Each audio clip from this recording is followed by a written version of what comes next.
Hey, what's up? Hello, this is Auntie Cubana coming at you with another episode of the Unladylike Lounge podcast, and I'm joined by Twisted T, aka Tamra. This is our first live video session in forever, so I want to thank you for agreeing to do this. Absolutely. You are fucking awesome. So dope. I can't ask for a better co-host, but there's more. But wait. There's more. So, she is actually hosting this episode. She is asking the questions, and I am in the hot seat.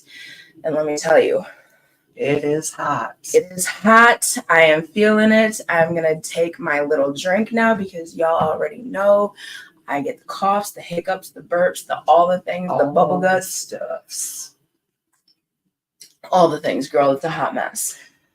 Oh, honey, it's a hot mess. I understand. When I get started, it's a hot mess. So I took my little drink. We are set. Did you want a regular drink for just for? I'm good for right Okay, now. good deal. If we have to pause for a moment, step away. If we have to pause for a minute, but you also know as our audience, anything goes with the lounge. So we have had co-hosts just get up and walk away, go get a drink, come right back. So anything goes. You never know what'll happen but wait, there's more. There's always more. I don't know if you've ever seen the show Roseanne, but when Dan said there's always more under the gravy, I was like, oh, absolutely. I felt that. So, and I apologize. I want to apologize to our audiences for starting late. That was my fault. You guys know I am never on time. And I am not either, generally. So you guys just know to expect me to be late. But we are streaming this to our YouTube channel, the Unladylike Lounge LLC page, and my personal profile. So if you are tuning in, if you have questions, comments, concerns during this live, feel free to drop them in the comments. We can't guarantee that we will get to them, but we will respond as soon as we can, even if it's just typing in the comments ourselves. Yep. So we will get to them. But why don't you go ahead and introduce yourself, Tamara, for those who are new tuning in, because we do have people who are new to the podcast tuning in strictly for like what it's about. Right. Why don't you go ahead and introduce yourself? Well, I am Tamara, and this is my bitch. I'm the bitch. This is my bitch. I wash her drawers in prison. You're not supposed to talk about that. You're not supposed to talk about that. But yeah, so Courtney and I have done a few of these together, not live, of course. First one was regarding one of the places that I do work at. Yes. Called absolutely. Recovery Avenue. Check it out if you're in recovery. Absolutely. Very awesome. Or looking towards the journey of recovery. Yep. Very awesome place. Mm-hmm. And then we've just kind of been keeping it rolling and absolutely just doing the things that we do. So yes, and boy, do we do the things that we do. No, I have to sneeze. Oh, I didn't want this to look bad. I was like, I have to sneeze. I don't want it to look bad. I have to sneeze so bad. And it's like right there, but it's not coming out. And I'm like, do what you're going to do already. Just do what you're going to do. Okay. Hold on. It's going to come at some point. Okay, we're good. Thank you. You're welcome. So, like I said, expect the unexpected. Anything goes on the Unladylike Lounge podcast. Yep, sure does. So, what we're going to do, like I said, Tamara's actually going to host this episode, her very first time hosting.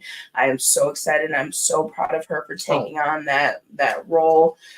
I appreciate you, and I'm going to be in the hot seat. So let's kick it off. We've already got a viewer. That could be from Facebook. That could be from YouTube. Like I said, if you guys have questions, comments, concerns, but y'all could keep the bullshit to yourselves because we don't do that over here. Nope. We don't. We all have enough bullshit in our lives. We definitely do. We definitely do.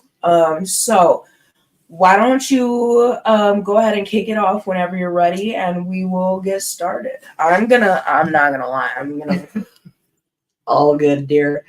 So in this episode, we're going to discuss surviving Mr. Important. Yes. And for those of you who don't remember, Mr. Important because he's not that damn important. He's not that damn important. He's not that memorable. Right. But he did do 3 episodes with me, 2 of which have since been deleted. One was the Homecoming DGE project with another business that I no longer do business with.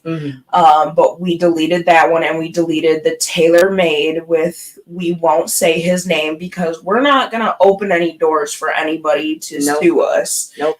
But we did an episode for those of you just to spark, a hint of, memory here. It was Tailor Made with Mr. Important. And he always referred to himself as Mr. Important because it rhymed with the name he went by. That episode has since been deleted. The only reason it went this long, because I caught a lot of flack for not deleting his episode. And the reason I didn't delete his episodes was there was an ongoing criminal investigation, which we'll get into. Yep. But I caught a lot of flack for not deleting his episodes. And I didn't because there was an ongoing criminal investigation that those were considered or could have been part of evidence for. Right. The only one that he is still included in that is still currently up is Sins of the Father. So if anybody wants to refer to who is this Mr. Important? You can actually look at our YouTube page or my profile. It's the Sins of the Father podcast that explains my journey to finding out who my real father was. He was a co-host on there. And the only reason I'm not deleting that is because it's my story. That is your story. So I don't, and there will eventually be a part 2 that doesn't involve him. Right. But that I felt was something that needed to be shared because it is my story. Right. So absolutely. That's the only one that's not deleted. But everything else with him has since been deleted. And understandably so. Absolutely. It's a chapter that needs closing. Absolutely. Hence why we're here today. That's why we're here today. So Mr. Important, that is all he'll be referred to as throughout this episode. So I will hand it over, since I'm long-winded as fuck, but I will hand that over to the lovely Tamara. Alrighty. So starting out, how did you meet Mr. Important? I love this question. I met him in elementary or middle school. Oh, damn. We go back that far. Damn. And that was in La Crescent, Minnesota.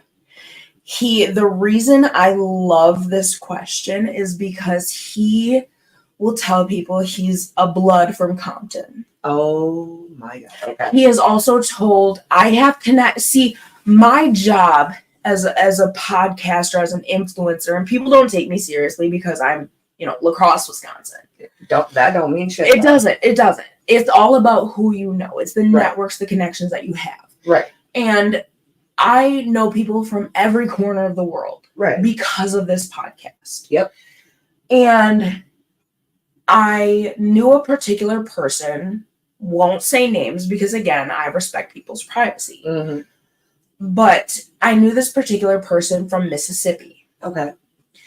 And he had tried to bond with this person over his connection to Mississippi. He's like, my whole family's from Mississippi. I said, bro, we grew up together in Minnesota, La Crescent, Minnesota. Right. Anybody who's from the Coulee region knows how small, and I'm this is not to sound prejudiced, but if you're from the area, you know. You do. Caucasian Minnesota. Yep. Caucasian Minnesota. Mind you, this person that was speaking this, who claims to be a blood from Compton and claiming his whole family is from Mississippi, is biracial. And when he's talking about his family from the SIP, we're talking to African-American country Mississippi people. Right. So I was like, there ain't no fucking way. Ain't no fucking way, fool. And then we're talking to, I can't remember who else. At one point, he told people Millie's was his half brother. the rapper Millie's Jesus. from like out east. And so that's why I love this question. Like, bro, we grew up in the same small ass Caucasian hick ass Midwest. What in the fucking we town. have a festival called Apple Fest. Oh, God, yeah. We celebrate apples. Yes, we do. Fuck. And you're a blood from Compton. Wow. That's how I met him. Wow. And yeah, that's how I met him. But people believe these alter egos that he creates And for of course himself they do. because they didn't know him back then. Exactly. And they don't know any better. Exactly. So, Exactly. damn. That's fucked up, bro. That's fucked up. Holy shit. That's fucked up. Like, I knew him when he had a ginger afro. I love that. Ginger, like mine. That's I'm sitting here in front of y'all with a blonde one, but mine is fake. His is natural. A ginger, like floofy afro. Not even like mine is like curly. Okay, Just yes, that's fucking fabulous. Yes. I can't even fucking lie. fabulous. So I mean, but believe what you want. Teach their own, I guess. To each their own. That's what you got to tell people to feel right, good about yourself. right. Like, Right. okay, you do you, I guess. Exactly. Oh, good Lord. Well, that being said, what was your dynamic of your relationship back Oh then? my gosh, we did not have a relationship. No? We hated each other. We hated. He was such a prick. But I think it's okay. So again, not to sound mean or anything, but anybody who's from this area knows La Crescent is a very high population of Caucasian people, and that's now. Right. Now is it's a lot more diverse than it was, mind you. I grew up in the 90s in La Crescent. Yep. So back then, almost every child of color was adopted. Yeah. There were 3 of us at the time who were biracial. Wow. And not adopted. Wow.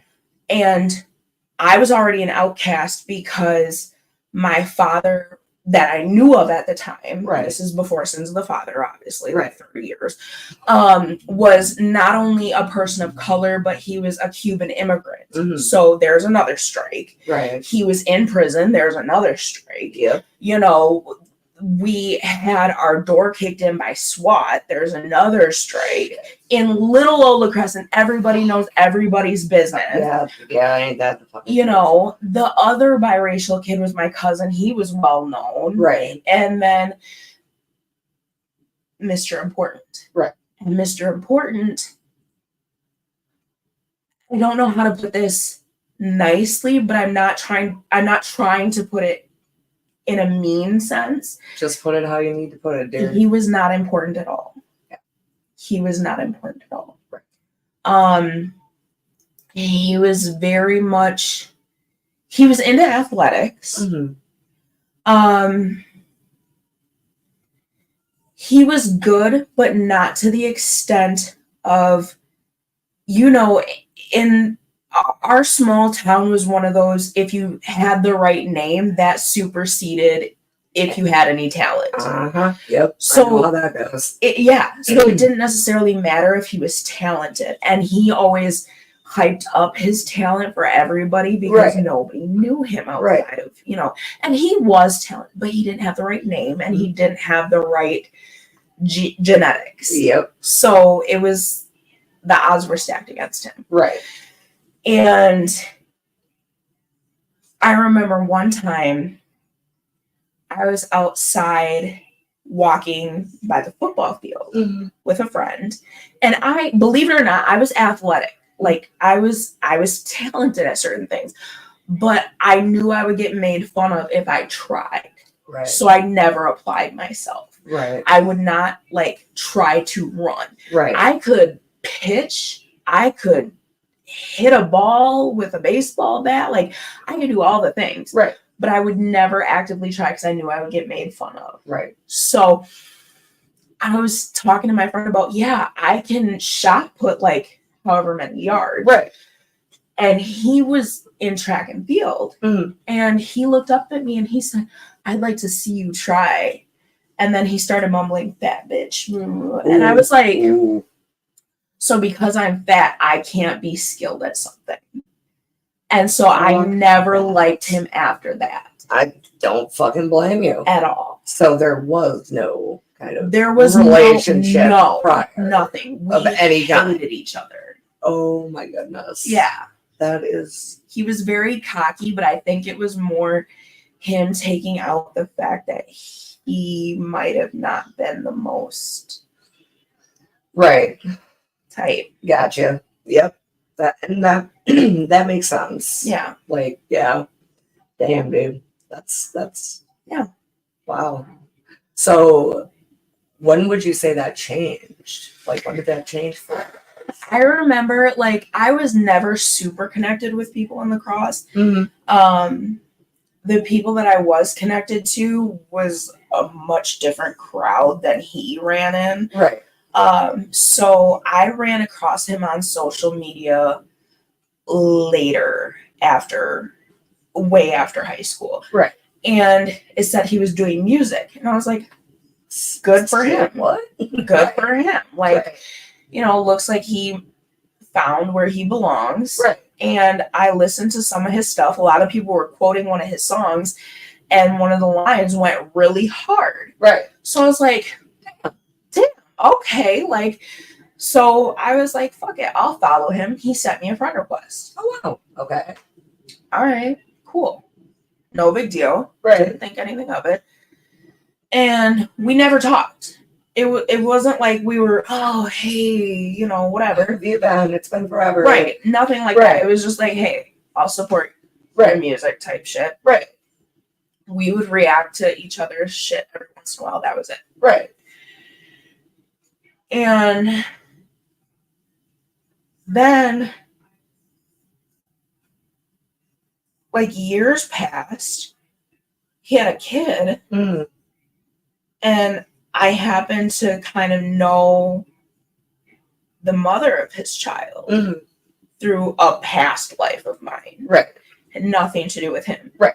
So he was in a different phase of his life. Right.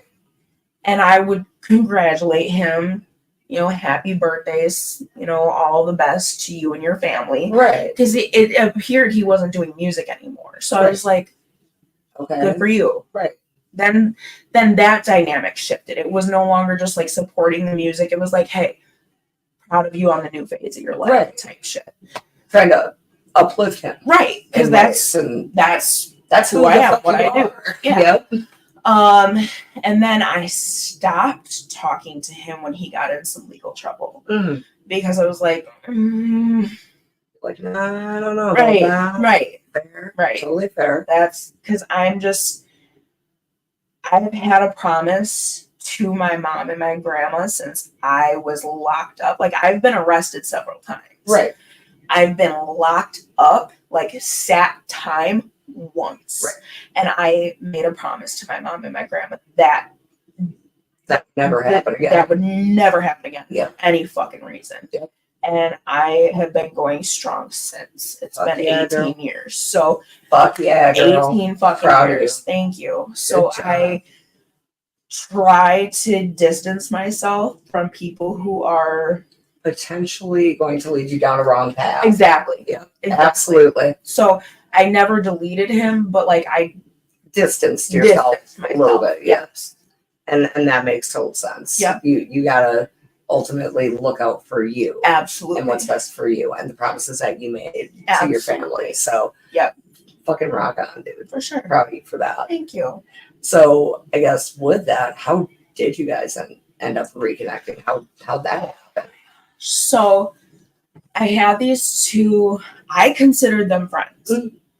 I can't go into like how this kind of came to be because of confidentiality. Yep. But there was a situation involving his child's mother Okay. and one of my friends. Right. And I got drug into it. Okay. And I was like, it's none of my business what's true and what's not. Right. Just, do you want me to take care of the situation? Do you want not this sounds so bad because I can't go into it because of confidentiality. Right. It sounds so much worse. It sounds so much worse. His type of charges were he was charged with first degree reckless endangering safety. He fired off a gun while under the influence of drugs and alcohol in public. Yeah. And you don't need to be. I don't need to be around that because my charges that I sat time for were dangerous charges. Right. So I don't need to be around people who are also going to put me in dangerous situations. No. And make me look like the person that I was made out to be. Right. So, yeah, you don't need that shit. Right. For sure. So, the whole way we got reconnected was there was the situation, and I was like, look, nothing is my business. Right. I'm, as far as I'm concerned, it's not my business who he's frolicking with. Right. It's not me. Nope. I'm fully aware that he is frolicking with people because everybody knows he's frolicking with people. He's a well-known frolicker. Okay. Frolickers be frolicking. Frolickers be frolicking. Yep. And she was like, well, I know who he's frolicking. And I was like, oh gosh. Instantly my heart sunk because as soon as she said that, like the dynamic between myself and these two former friends of mine, right, you automatically know who they're talking about. Right. And I was like, oh fuck.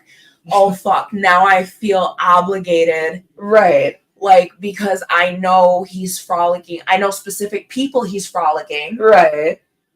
But now because you said that, I know exactly who you're speaking about. And like now I'm Things like, got fucky. Things got fucky. Things got fucky. Yep. And it just so happened to be around the time of, it was either his birthday or his son's birthday. Okay. One of the two. And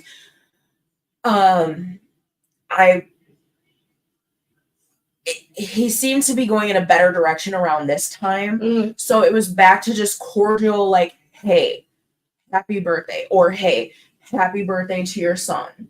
Or hey, congrats. Right. Like just simple in passing, showing respect. Right. Type things. Right. Nothing else at all. So I said happy birthday to you or happy birthday to your son, whichever one it was. Right. As well. Him and his child's mother both reacted. Right. Which I knew because I know her from a past life. It was in a petty way that she did it, but he reacted like thank you, and he said thank you. But then he jumped in my DMs. Okay. So that kind of is how you reconnected, because he jumped in your DM. He jumped in my DM. Okay. And I didn't think anything of it. Right. Because he was just like, thank you so much. I appreciate your support throughout the years. I know it hasn't been easy. Right. I know, whatever. And I was like, it hasn't been easy, especially how we started. And he's like, what do you mean how we started? And I was like, you really don't remember. Right. And that's how it usually goes. Right. Of course. Yep. This was my first clue that this was going to be we just did the episode on trauma bonding. Yep. And so I'm sitting here like, this should have been my first clue that this That's like number one. Right. Like, you don't remember how we started. I was like, you were such an asshole to me when we were growing up. Right. And he was like, oh my gosh, I did not remember. Like, I didn't realize that was you. And I just put it in the back of my head, like, maybe he doesn't, because I at that point, I was at my lowest weight. Right. Since like middle school. So I was like, maybe he doesn't recognize me. Like, I'm looking good now. Right. Not like I was trying to show out for him, but I was like, maybe he doesn't recognize me. Right.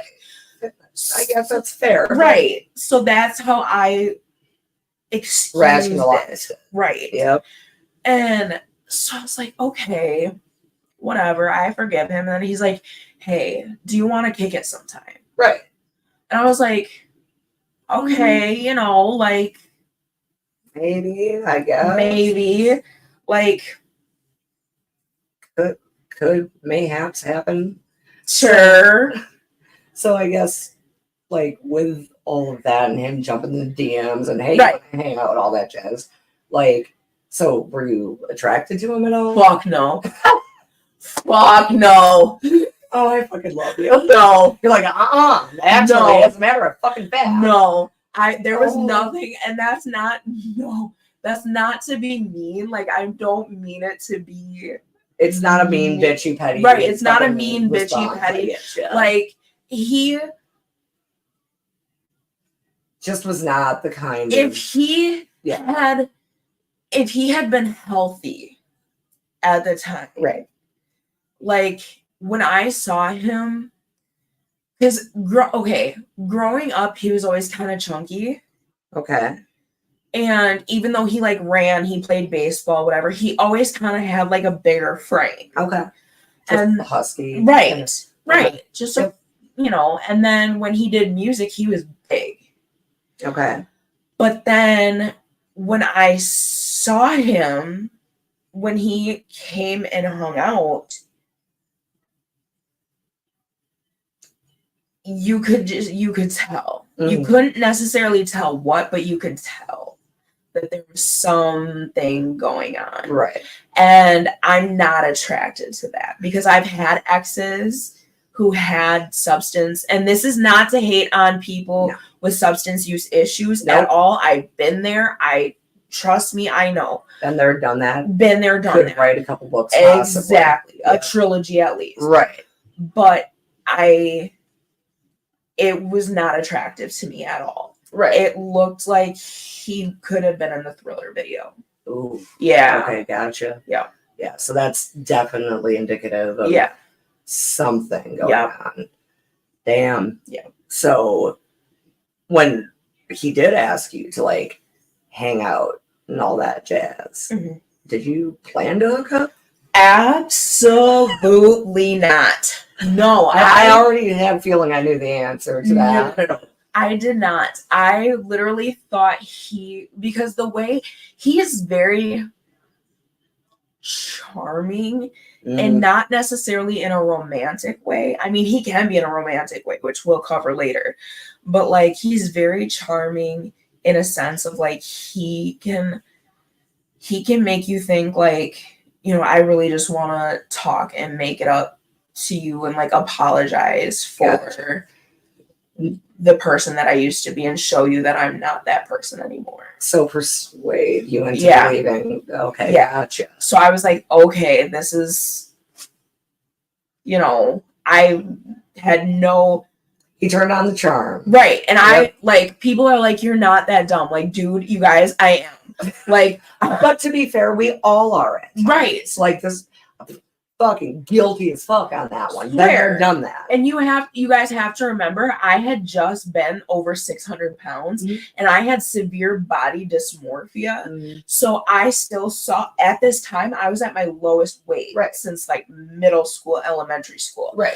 And so I still saw myself as over 600 pounds. Yep. So it never dawned on me that this person who used to hate me and taunt me would ever be interested in hooking up. So it never crossed my mind ever at all. And that makes sense. Right. Yeah. And because, man, body dysmorphia is a bitch. It is. Like, it is. It can fuck up your whole fucking world. It does. It really does. And people, like, I'm sorry, but if you've never experienced it, you could never understand it. Nope. Unless you've walked it, there's no understanding. Absolutely. You are 100% correct on that. Yeah. So then, I mean, obviously not what you were planning on doing there. So with, I guess, reconnecting and all that jazz, what were your intentions there? I'm not gonna lie. Oh, good. I don't like a liar anyway. I wanted to get high. So here's my thing. So everybody knows that I'm in recovery, but I started experimenting. I've been in recovery since 2014, like a California sober. Like, I still smoke weed. Right. I'll still drink. Right. But anything harder than that is no. But I did start experimenting on my 30th birthday with an ex of mine. Kind of involuntarily at that point. Okay. Felt that's fucked. That was kind of pressured. I'm sorry to hear that. That's but the thing is I enjoyed it. So then it led to me wanting to experiment other things too. So that I can't, like, I don't really put the blame on him, even though other people might be like, girl, yes, blame him. I'm like, no. At the same time, I did it. Right. I felt pressured, but I still did it. Right. And you had the choice to be like, yes or no. Right. So yeah, I get you. But peer pressure is still a very real fucking thing. It is. Even in adulthood, and it fucking sucks. Facts. So I started experimenting with different things, but I've been clean from my drug of choice since I overdosed in 2014. Which kudos on that as well. Thank you so much. I appreciate it. And I appreciate you, so thank you for still being here. Yes, I appreciate it. And we're all about the love. Yes. And this Mr. Important, he was like, yo, so do you wanna smoke? And I was like, do I want? Right. Is that really a question? Right. Like, I'm gonna turn down free weed, right? Yeah. Like, who does that? And this was before, like they started finding fentanyl and weed down here. So when it was like, still safe. Right. So I was like, I'm never gonna turn down free weed. Right. And he's like, okay, cool. So I was like, yes, I'm gonna, smoke. And then let's do this. Then, like, the night before he came, he just started messaging me. And I was like, okay, whatever. Right. And then he's just like, hey, do you want to do some Molly? Ooh. And I was like, ooh. Yeah. And I was like, mind you, I had never done that one. Oh, shit. Yeah, I had never done it. So I was like, everybody I know has talked about it. Right. So I'm like, who doesn't want to try it? Right. And yeah, let's do this. Everybody that I know talks about it. Like, I'm just like, they make it sound like it's just a straight up good time. A straight up good time. Yep. But they never tell me like the vibe of it. You know? So what it can cause. So I'm just like, yeah, fuck yeah. I want to. So that was my intentions, was like, just get lit. Gonna get high. Right. Oh Lordy. So really when it comes down to it, you didn't think Molly would lead to fooling around. I didn't know that that's what it. I had no idea that's what it does. Because everything feels fucking amazing when you're on Molly. And I had no idea. Like, everyone just, because, like, when people tell you about, like, ecstasy, they're like, oh, it makes you, just, know. And when people tell you about, like, all this other stuff, they tell you, like, what the vibe is. Nobody told me what the vibe was of Molly. They just made it sound like it was, like, the best time of your fucking life. And not anything else. Nothing else. So I'm just like, oh, shit. Fuck yeah, I want to do some fucking Molly. Shit. Yeah. So I was just ready to get lit. That's all it was. Like, chilling, vibing, just fucking lit.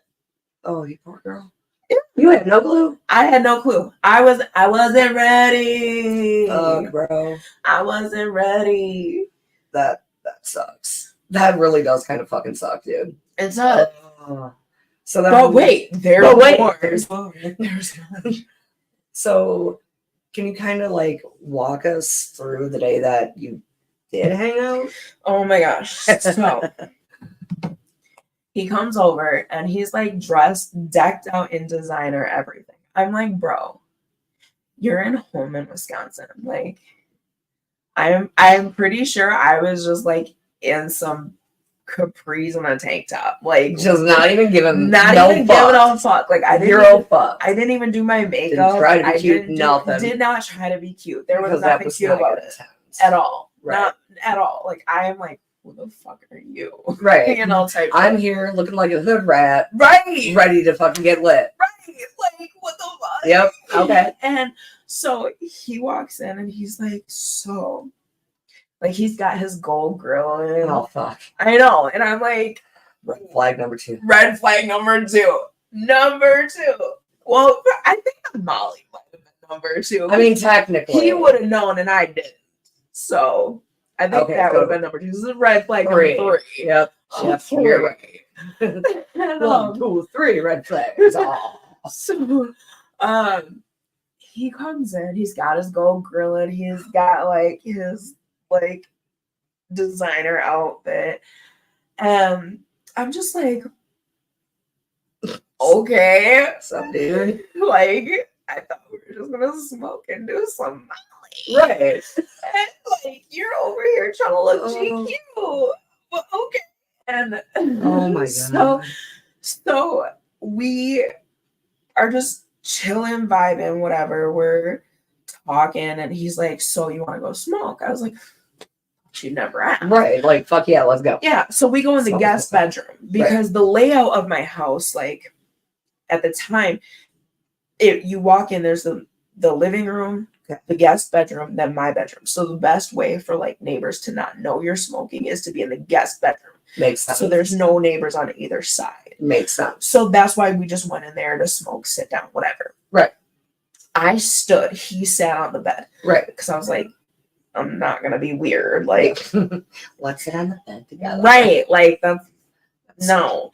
No. So Yeah, no, I stood I don't the whole blame you. time. And then he's like, so I brought this Molly, but like, and he's talking like that too. He's like, but like usually I have it capsulated, but like my capsules didn't come in time, so we gotta like do it like those candies. And I was like, what candies? He's like, those ones that you do like this and then like go like that. I was like, Fun Dips? He's like, yeah. Oh, for fuck's sake. And I was like, oh my gosh. And he's like, so just to warn you, it's gonna taste so gross. And I was like, okay, because again, I've never done mine. I don't know what it tastes like. Should have also started it. Right. That's what I thought. Yep. But then he pulls it out. Been there, done that, cannot lie. Right. Okay. So he pulls it out. And he said, I'm on the edge of my seat waiting to find out if he smashed or not. Wait. But wait, there's more. He pulls it out. And I'm not going to lie, from a previous life, I knew what it was. Mm. And I was like, I'm pretty sure I know it. Like, I know now what it was. Right. But at the time, I didn't know for sure. Right. Because I don't know what Molly looks like. Right. But I was like, okay, maybe this is Molly. Like, I had never done this substance before. Right. I had never done this substance, whether it had been Molly or whether it was something else. Mm-hmm. I had never done it before. Right. But from a past life, I looked at it and I was like, that looks awfully familiar. Mm-hmm. It does. It looks so familiar. And Mm-hmm. I was like, but maybe that's what Molly looks like. I don't know what it looks like. I don't know what it tastes like. I don't know. I don't know nothing about it, except everyone's like, it's all like, it's a great time. Right. Like, right. Like, you're gonna fucking have fun. Right. Oh, so he's like, okay, you gotta lick your finger, dip it in the bag, Lick, and lick again. Yeah. I did it, and it was like saltier than the fucking ocean. Yeah. And I was like, ew. And it was gritty as fuck. Mm-hmm. And I was like, are you sure that's just Molly? That was ample. Oh. That's not butter. And I was just like, dude, I swear to God. And then he's the type of person where he's like, you have to keep up with me. Oh, one of those. Which I am like, I would never influence somebody to try any kind of drug. No. But even if they were new, I would never be like, you have to keep up with me. Like, you're new to something. Right. Why would you keep up with somebody who's a veteran at something? Yeah, that's just asking for fucking trouble. So we're going like bull for bull for bull for bull. And then he continuously. Oh my God. Continuously. So then he's like, all right, so let's go take a shower. Mind you, I've been naked in front of like 3 guys ever in my life. Right. Up to that point. Right. I'm like, and we used to hate each other. You used to. And now you want to get naked. Now you want to get naked. Excuse He's me? like, yeah, let's go take a shower. And I'm like, Oh my Oh, God. but at this point, like I'm feeling something, but it's not. But you're not sure what exactly. I'm not sure what exactly. Yeah. I'm starting to feel like I'm cold, but like I'm sweating. Yeah. And I'm like, I'm hungry, but the thought of food makes me sick. Yep. And I'm like, I don't feel like this is fun. I'm not having fun anymore. I'm not having fun. This does not feel like what everybody was explaining. I'm not. I'm not doing that. I don't want to be here anymore at all. So we go get butt ass naked together. Like he strips me down. Type shit. Like not even me strip myself down. He strips me down. And we get in the shower together. Bro. Butt ass naked in the shower. We get out. He picks my big ass up. Okay. And puts me on the bathroom sink with his grills in and eats my pussy. This is all going to be relevant later. Oh, shit. Picks my big ass up, puts me on the counter. So for anybody that's like, oh, he would never. Yes, the fuck he did. He put my fucking flank steak all on that grill. Oh, he put my skirt steak all on that grill. So for anybody who kissed him with that grill in his mouth, guess what? There's skirt steak on there. Picked my big ass up, put me on the sink, ate my pussy. Then he's like, all right, I need to get in there. So we go, like, what the fuck? Okay, I'm still not feeling horny, right? Right, like what's happening? What's happening? Like, I still am so hungry, but the thought of food makes me want to vomit.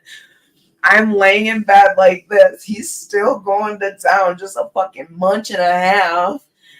And then he gets just the tip in, his eyes roll in the back of his head, and then he pulls out and he starts doing naked push-ups on the floor. Naked push-ups.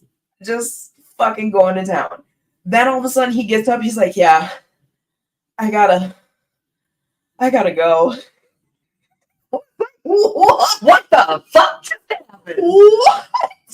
He's like, do you want to do some more Molly real quick before I go? No, I'm good. I was like, he's like, yeah, let's go do a couple more. Oh, fuck. Let's go do a little bit more before I go. So we go, we do some more. And then, I know. And then, so he calls his guy, who I know. Oh, even better. But wait, there's more. Fuck. Who I know from my fucking ex. Oh, no. To come get him, to take him to where he's staying. He's like, I'll probably be back tonight. I was like, please don't. The fucking going out and doing naked push-ups is just too much for me. That number 4 right there. Number 4. Oh, wait. Was it 4 or 5? Are we on 5 now? I think we might be on 5. We might be on 5. As fuck. We probably missed one. With his Dahmer glasses on. He's doing naked fucking push-ups.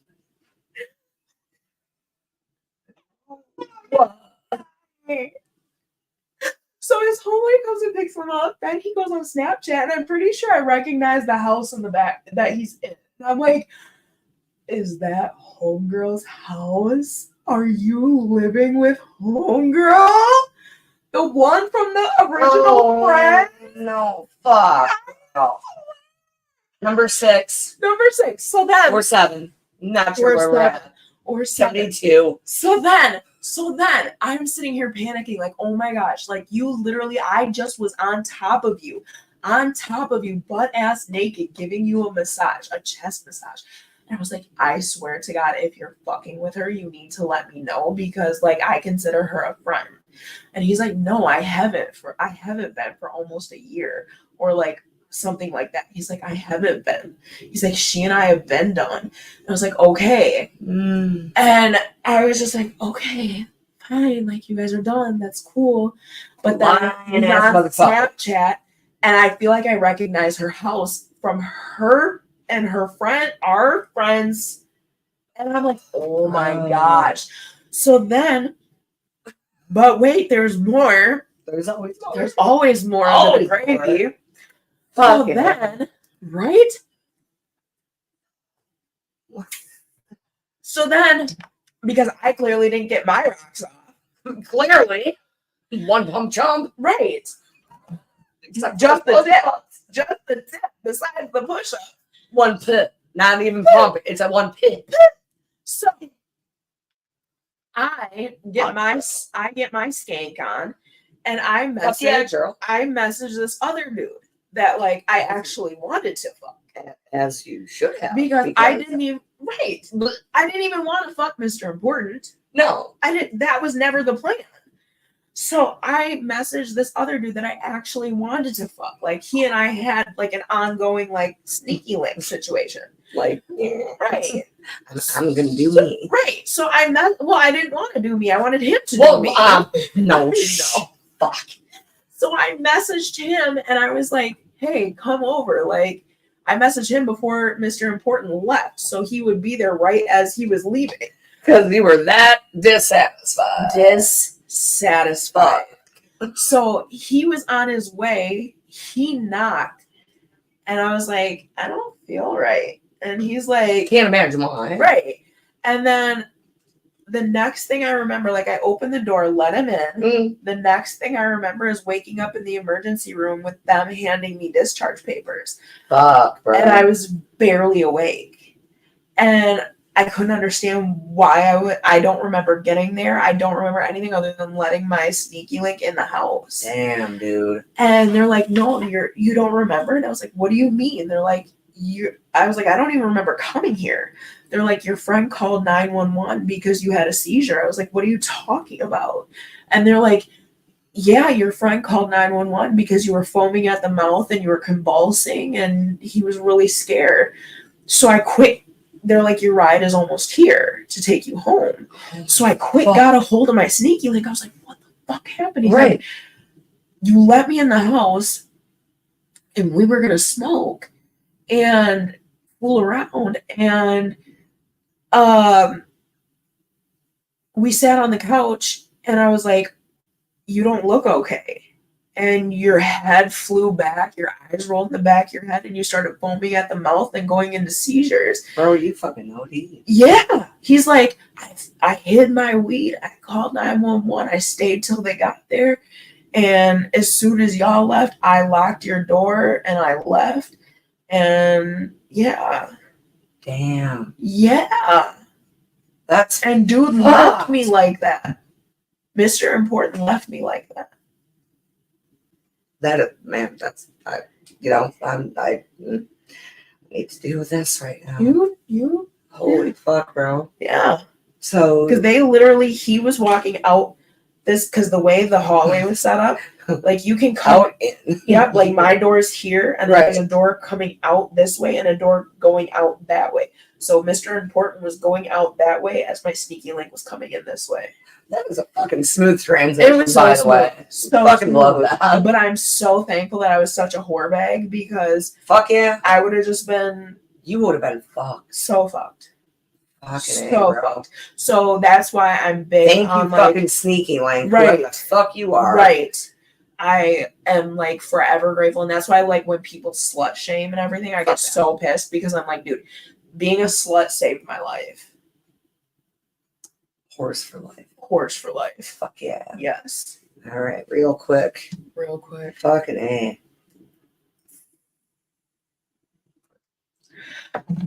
So, with all of that, did you tell good old Mr. Important about that overdose? I did. When I finally came to and I was at home,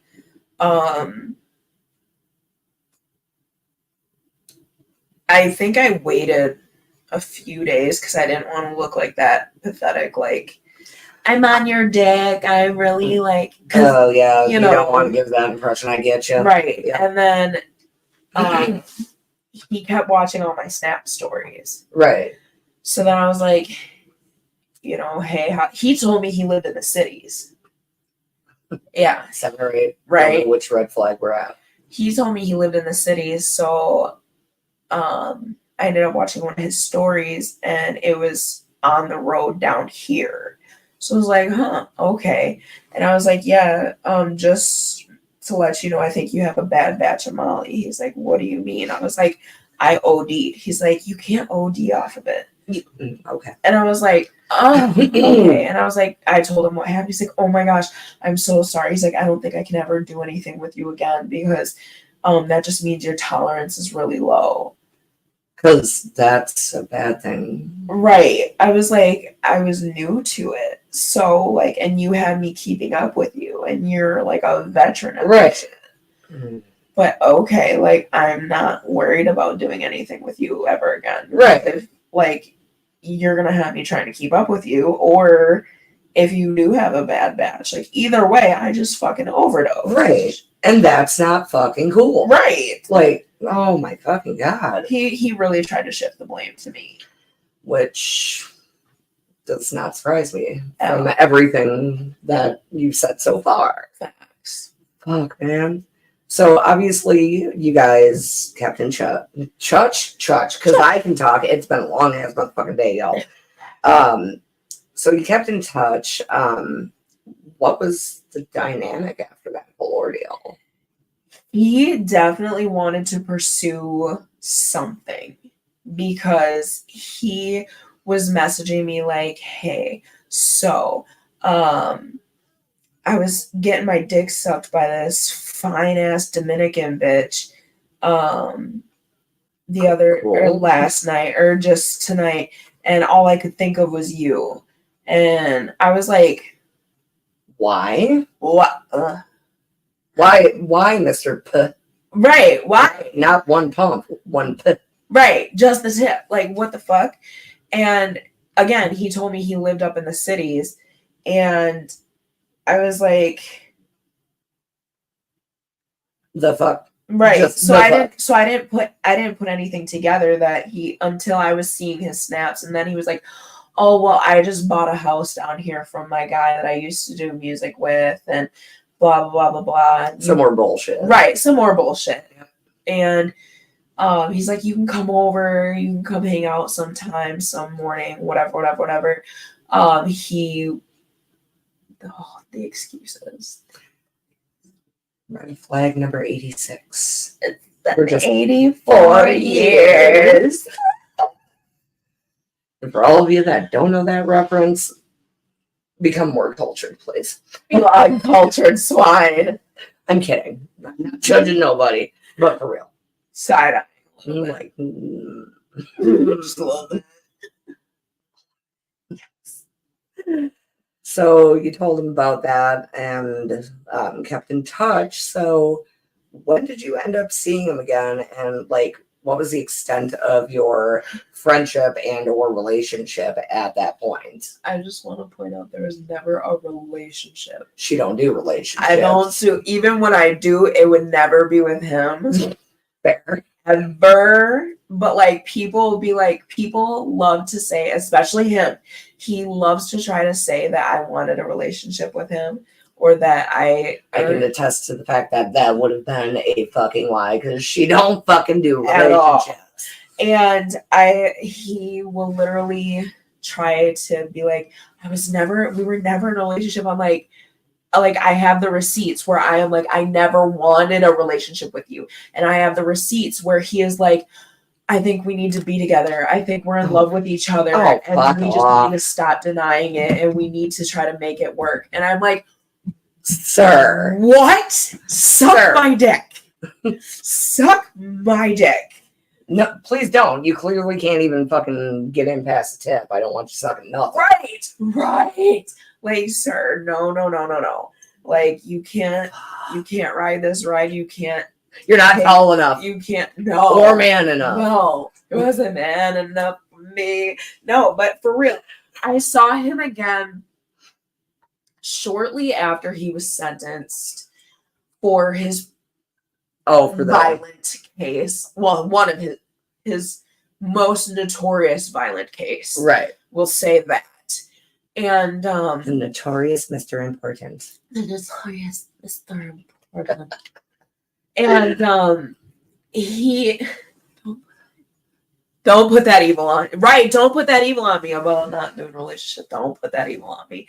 But I saw him shortly after that. He was living with the girl who he said he wasn't fucking with. He was living with her for a short while after he was sentenced. So 77, I think we're at. Right. Probably. And then he bought a house that he got from his friend that he had formerly done music with. And mind you, he had all this equity that was worth millions, and he was buying homes in Florida and like these multi-million-dollar homes, and one for his son's mother, and all this shit. And I was like, but you live in a shithole on the south side of La Crosse. He's like, oh, it's just until I get off.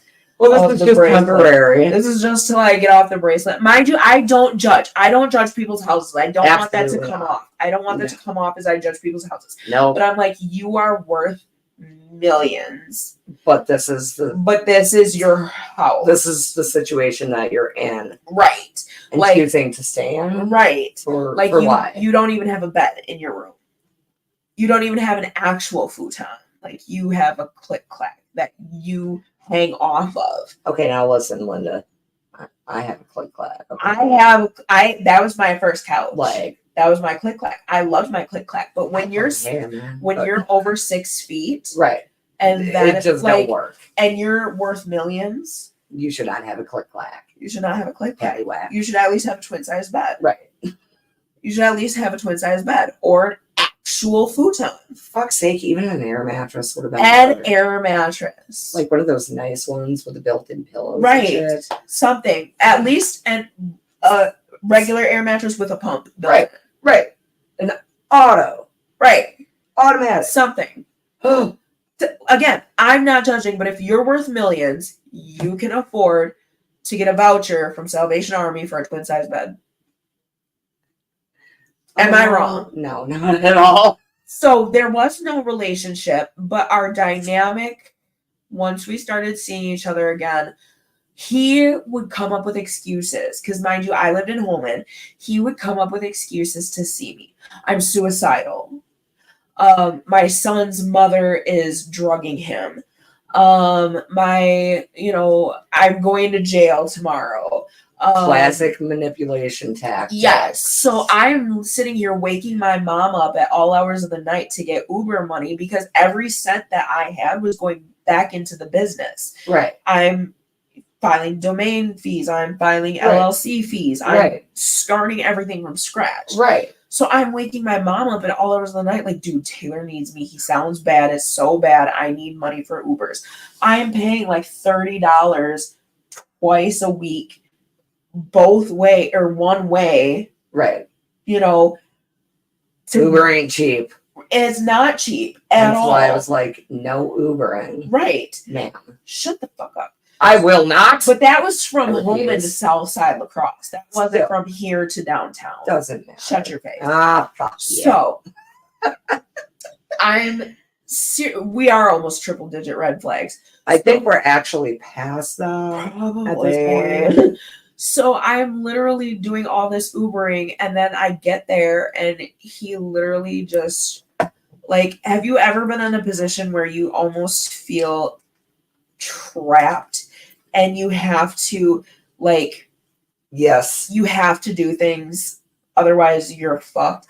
Like, when I started going over there, it was dead of winter, and then Ubers and cabs don't run after a certain time, and it's hard as fuck to get Ubers and cabs and Lyfts out in that area. Yeah. To begin with. Yes. Let alone during the fucking Midwest motherfucking winter. Yes. And then they don't run after like 2:00. And then that's when he would start his bullshit. Of course it was. And then they don't start again until 6:00. Yep. Dead of winter. I don't know anybody in La Crosse like that anymore. Right. So I am literally stuck dealing with whatever the fuck he decides I'm going to deal with until 6:00, 6:30, and I can get an Uber home.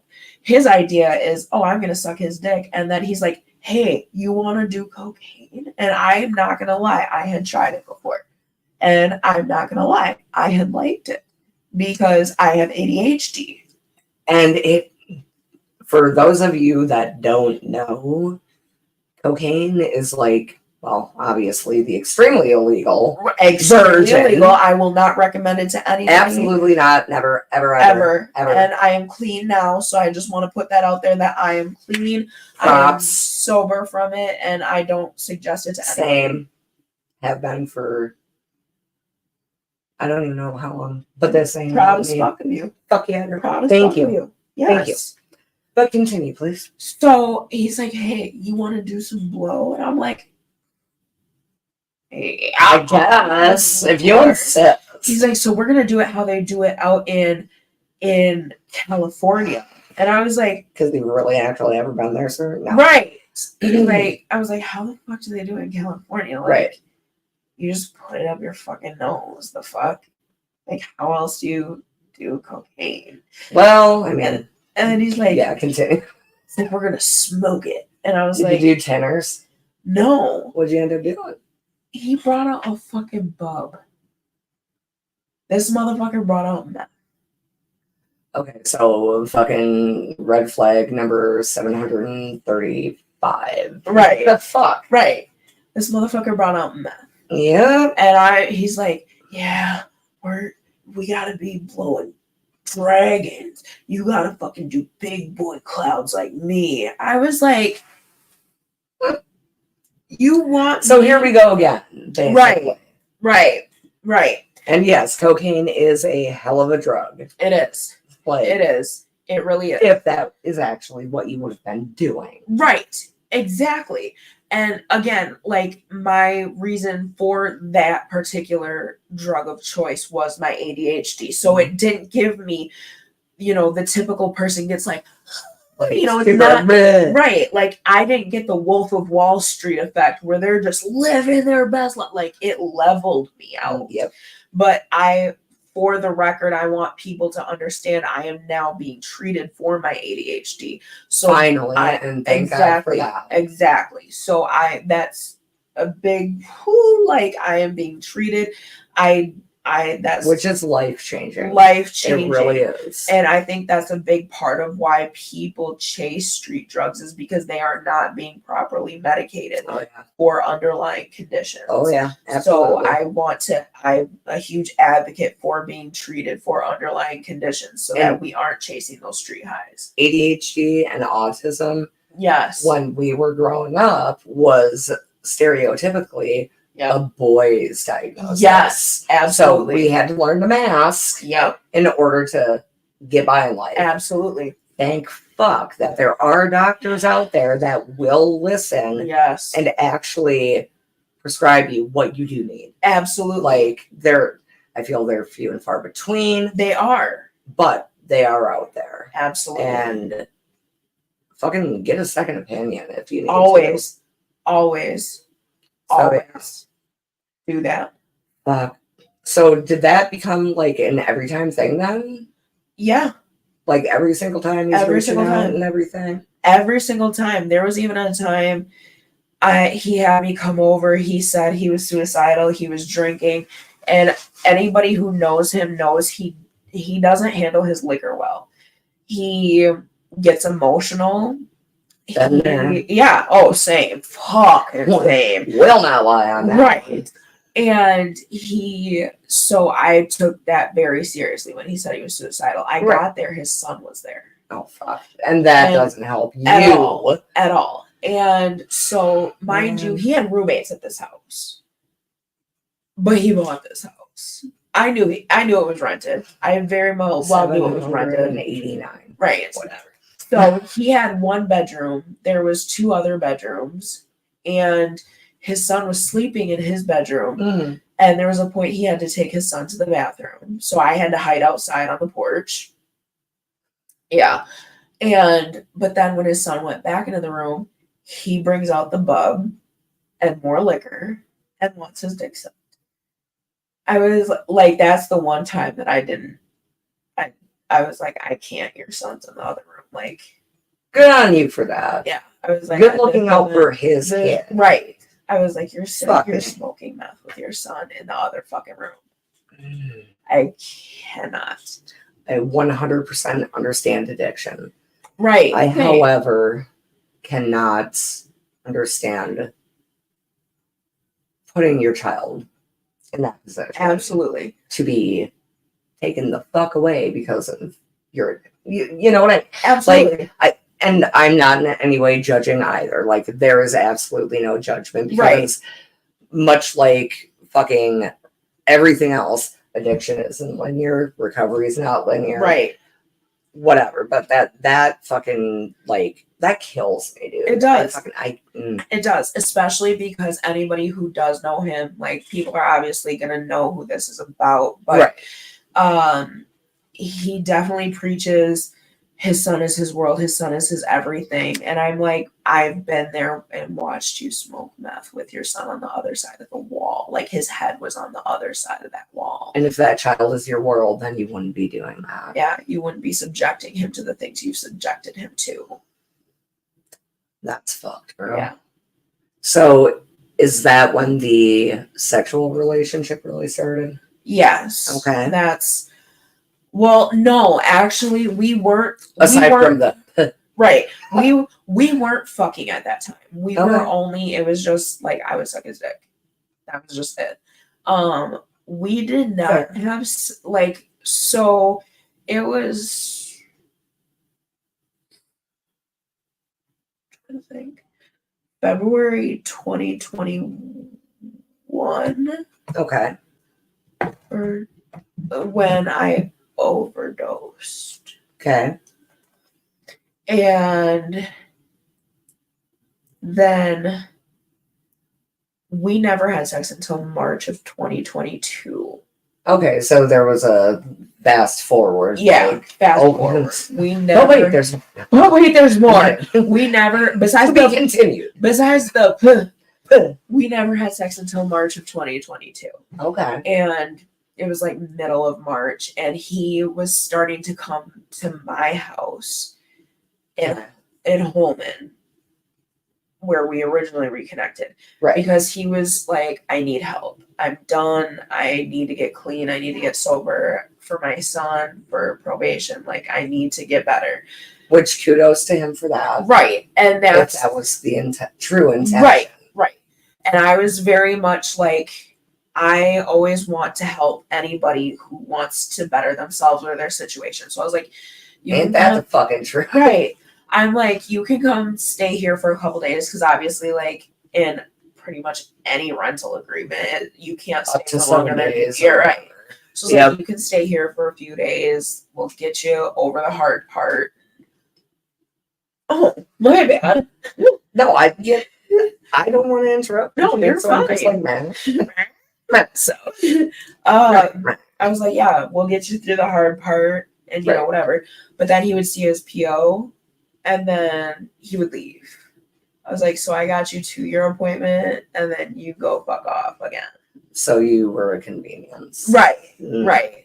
But then that kind of shit, bro. Yeah. But then March came, and I was seeing somebody. I was seeing my ex's cousin, actually. Yeah. Wait, there's more. But wait, there's more. Intro. And I was seeing him, and I was still talking to my ex. Not like talking to him like that, but like we're still on speaking terms, right? And talking and whatever. Yeah. And I was on the phone with my man at the time. But not man, because she does not do relationships. Right. Exactly. That's literally what it is. That's literally what it is. So I was on the phone with him at the not time. man. Right. I was on the phone with him at the time, and Mr. Important was in the background, just making his presence overly known, like trying to make it overly known. And I was like, he knows you're here. He knows you're a friend, right? Because at that time we were friends, right? That's it. And my dude was like, why is he trying so hard to make, like, he's like, I know it's nothing, but the fact that he's trying so hard makes it look like it's something. So he broke up with me. He's gotta be important. Right, because he's got to be important. So my dude like broke up with me on the spot. Well, then his cousin, my ex, called me, and he's bonding with Mr. Important. I'm like, this is so what in the actual fuck, bro? so fucking weird. And then Mr. Important starts like whipping his dick out. I'm like, I'm not sucking your dick. No. And then Go the fuck away. he's like, I was like, you're being weird because I'm on the phone with guys. Like, this is weird. This has never been our dynamic ever because we've been friends. And like, if we like, why is this changing? Right. If we fool around, like we fool around. Right. But like, if it happens, cool. If not, cool. Right. I don't give a fuck either fucking way. But now you're being weird just because I'm on the phone with like guys. That's so fucking fucking weird.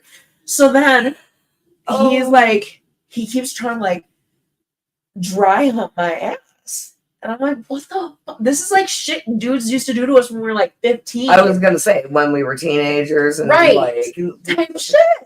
Like, hey baby. Right. Oh, yes. So then he like so God, wait, so I know. Stupid. I know. So then stupid.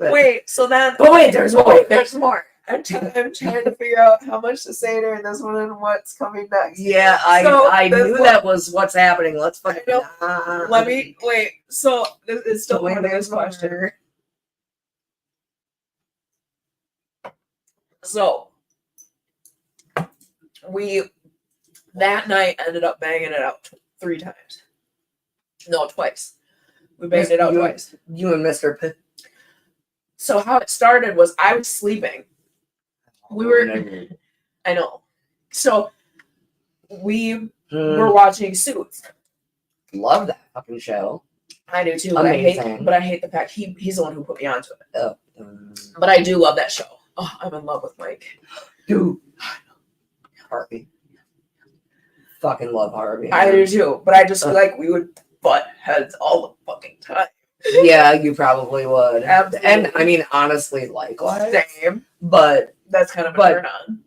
That's like the turn on. Like, just be angry. And, I'm mad at you. Let's fuck. Right. So I'm watching. Sex. Yes.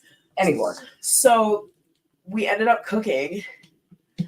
And he's like serving me. He's like serving me tacos in bed. Like, trying to turn on that charm again. I guess. And so I'm just being spoiled. I'm laying in bed watching Suits and eating tacos, and I fall asleep. And then I wake up to like dick pressing to the entrance to the Chamber of Secrets. And I'm like, oh, Harry. You're a wizard, Harry. Hand me my wand, Tom. So I'm like, what the fuck? So I'm like, what the fuck? Well, then, like, so I'm not gonna lie, like, I'm a clinically diagnosed sex addict. Like, it has nothing to do with the person. The person, what they look like, whatever, fuck ever. It's like there's there's speaking. Pussy. Right, like, well, now, like, it's all right. Let's go, batter up. So, right. So I'm like, okay. So we go at it. And all's well and good. He's like, all right, go clean up. I was like, first of all, who the fuck you think you're talking to? Right, in my motherfucking house. Right. And he's just like, this is my house now. I was like, bitch. In what fucking world? Right. The one I'm gonna send you to when I knock your ass out? Right.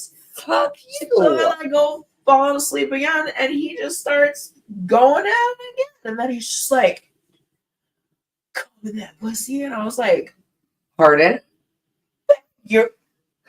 Sir. And excuse me. He's like, and I'm lost in the sauce. And he's like growling in my ear. And I'm just like, sir, this is not, pardon me, this but is not like happening. Like, you've got fucking worms. And let me stop. I'm not trying to be disrespectful. Okay, but bro. Fucking A. Yeah. So then, and then the last time, there was a third time. Oh wait, there's oh, this is the killer. This is where it gets so bad. The last time was May 12th, 2022. Mm-hmm. And that leads us to our next question. Yeah, I had a fucking feeling. So throughout any of this fuckery, did you at any time throughout it know that he had a girlfriend? Mm. I did not. And why is that? Because he never fucking told me. He always told me he was single. Yeah. Yep. He always told me he was single. Like on our like podcast, on our Mhm. podcast that was deleted, but I downloaded it in case anybody wants the receipts. I downloaded it in case anybody wants the receipts, and I can even tell you which section he says it. Tailor made with Mr. Important. He says he's single.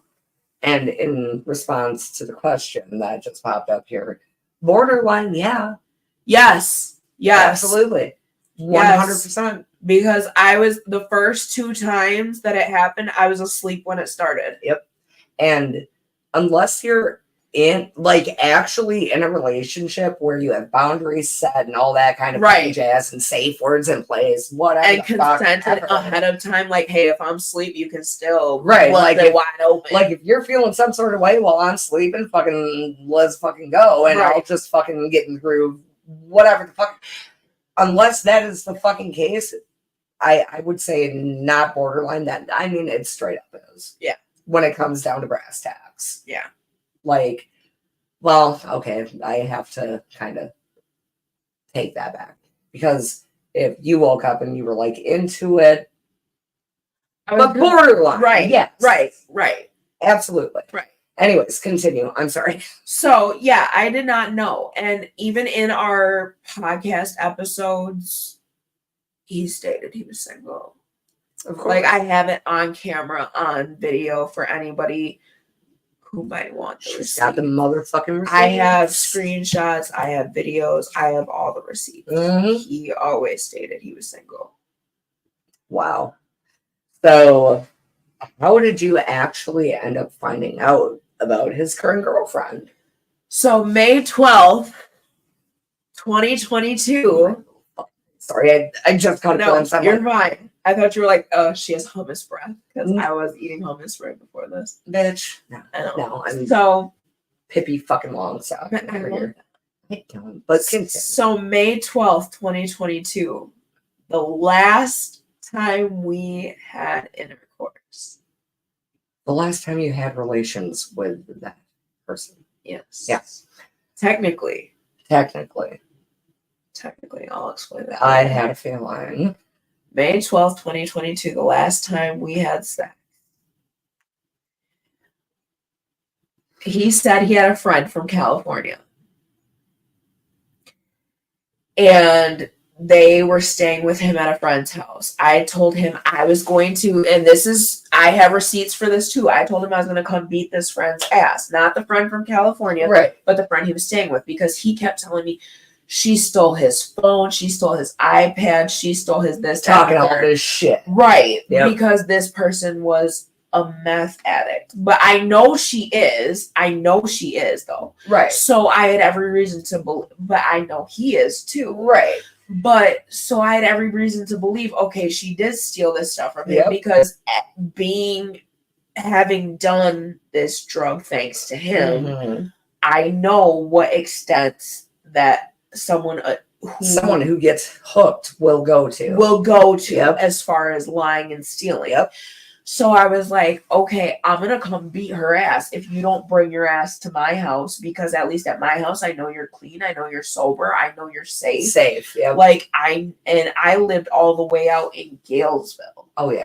So I was like, I know you're out the way, and I know you're not mixed up in lacrosse bullshit and drama. Right. So I sent him a message. I did most definitely say I will come beat this girl's ass, but I was not referring. I would have, but I was not referring to the girlfriend, because I did not know of any girlfriend at the time. Because he kept putting himself out there as single. Exactly. But I think that screenshot was used and misconstrued. Right. Because apparently there's some shit going on that said that I was jealous and this, that, and the third. And I'm like, I had no idea. And so my thing was, I'm coming to beat this friend that you're staying with's ass. And if I have to do it in front of your friend from California, so be it. He said, well, my friend from California is leaving at the end of this weekend. I'm flying them back to California. I was like, you had to have me cash app you $1 so you could print shit at the library. Like, How are you paying for how are you shit? paying for a flight to California, motherfucker? With his millions. With his millions. But he stays in a rat-infested house on the south side of La Crosse. Okay. Wisconsin. Okay. Oh. So then, he ended up. Oh, and I put the Dominican thing together. It was his baby mama's best friend. Oh. He was never in Minneapolis. Shocking. It was his baby mama's best friend who's Dominican from here. I know, right? So I'm sorry. I'm retracing my steps now. No, you're good. So, actually, we're quadrupled digits. Right. Red fucking we flags. really are. Like, Jesus fuck. So now he tells me, okay, well, my friend is gonna come up after I have you calm down, whatever. I just need to get my stuff put away and whatever. But my friend is going back to California at the end of the weekend. Mind you, I had virtual tickets to Louisiana Fest. It was his very last date of his last tour that he did. Wow. Damn, okay. And so his favorite artist is Lil Wayne. I was like, no wonder you want to come to my house. They were for May 13th, which was my daughter's due date. And that's why I got them. Was because, okay, I'm going to celebrate my daughter. My birthday's May 11th. Mother's Day was May 14th. I'm celebrating everything all at once. Collectively. Facts. Yep. So, which makes fucking sense. Right. So I was like, ironic, you're coming all of a sudden now that I have this virtual Lil Wayne ticket to, his final show in New Orleans. And now you want your friend to come? Okay. And he never told me who this friend was. Right. And, did the friend exist? Right. Like, honestly. Is So this actually a friend or is it a friend? Right. So then, he comes over and he's put on his big man voice, and I don't know, there's something about, like, again, specs. So you put on the right voice and the right fucking aggression, and I'm just like, oh okay. Yes, daddy. Yeah. Like, you ain't even all that in a fucking bag of 50-cent chips. Whips, chains, handcuffs, yes, please. Right, yeah. Fucking, he's like, get your ass in the bedroom. I was like, sir, please, sir, can I have some more? Yeah. Have another. And he's sitting there, like, puffing his chest at me and knocking me to the bed.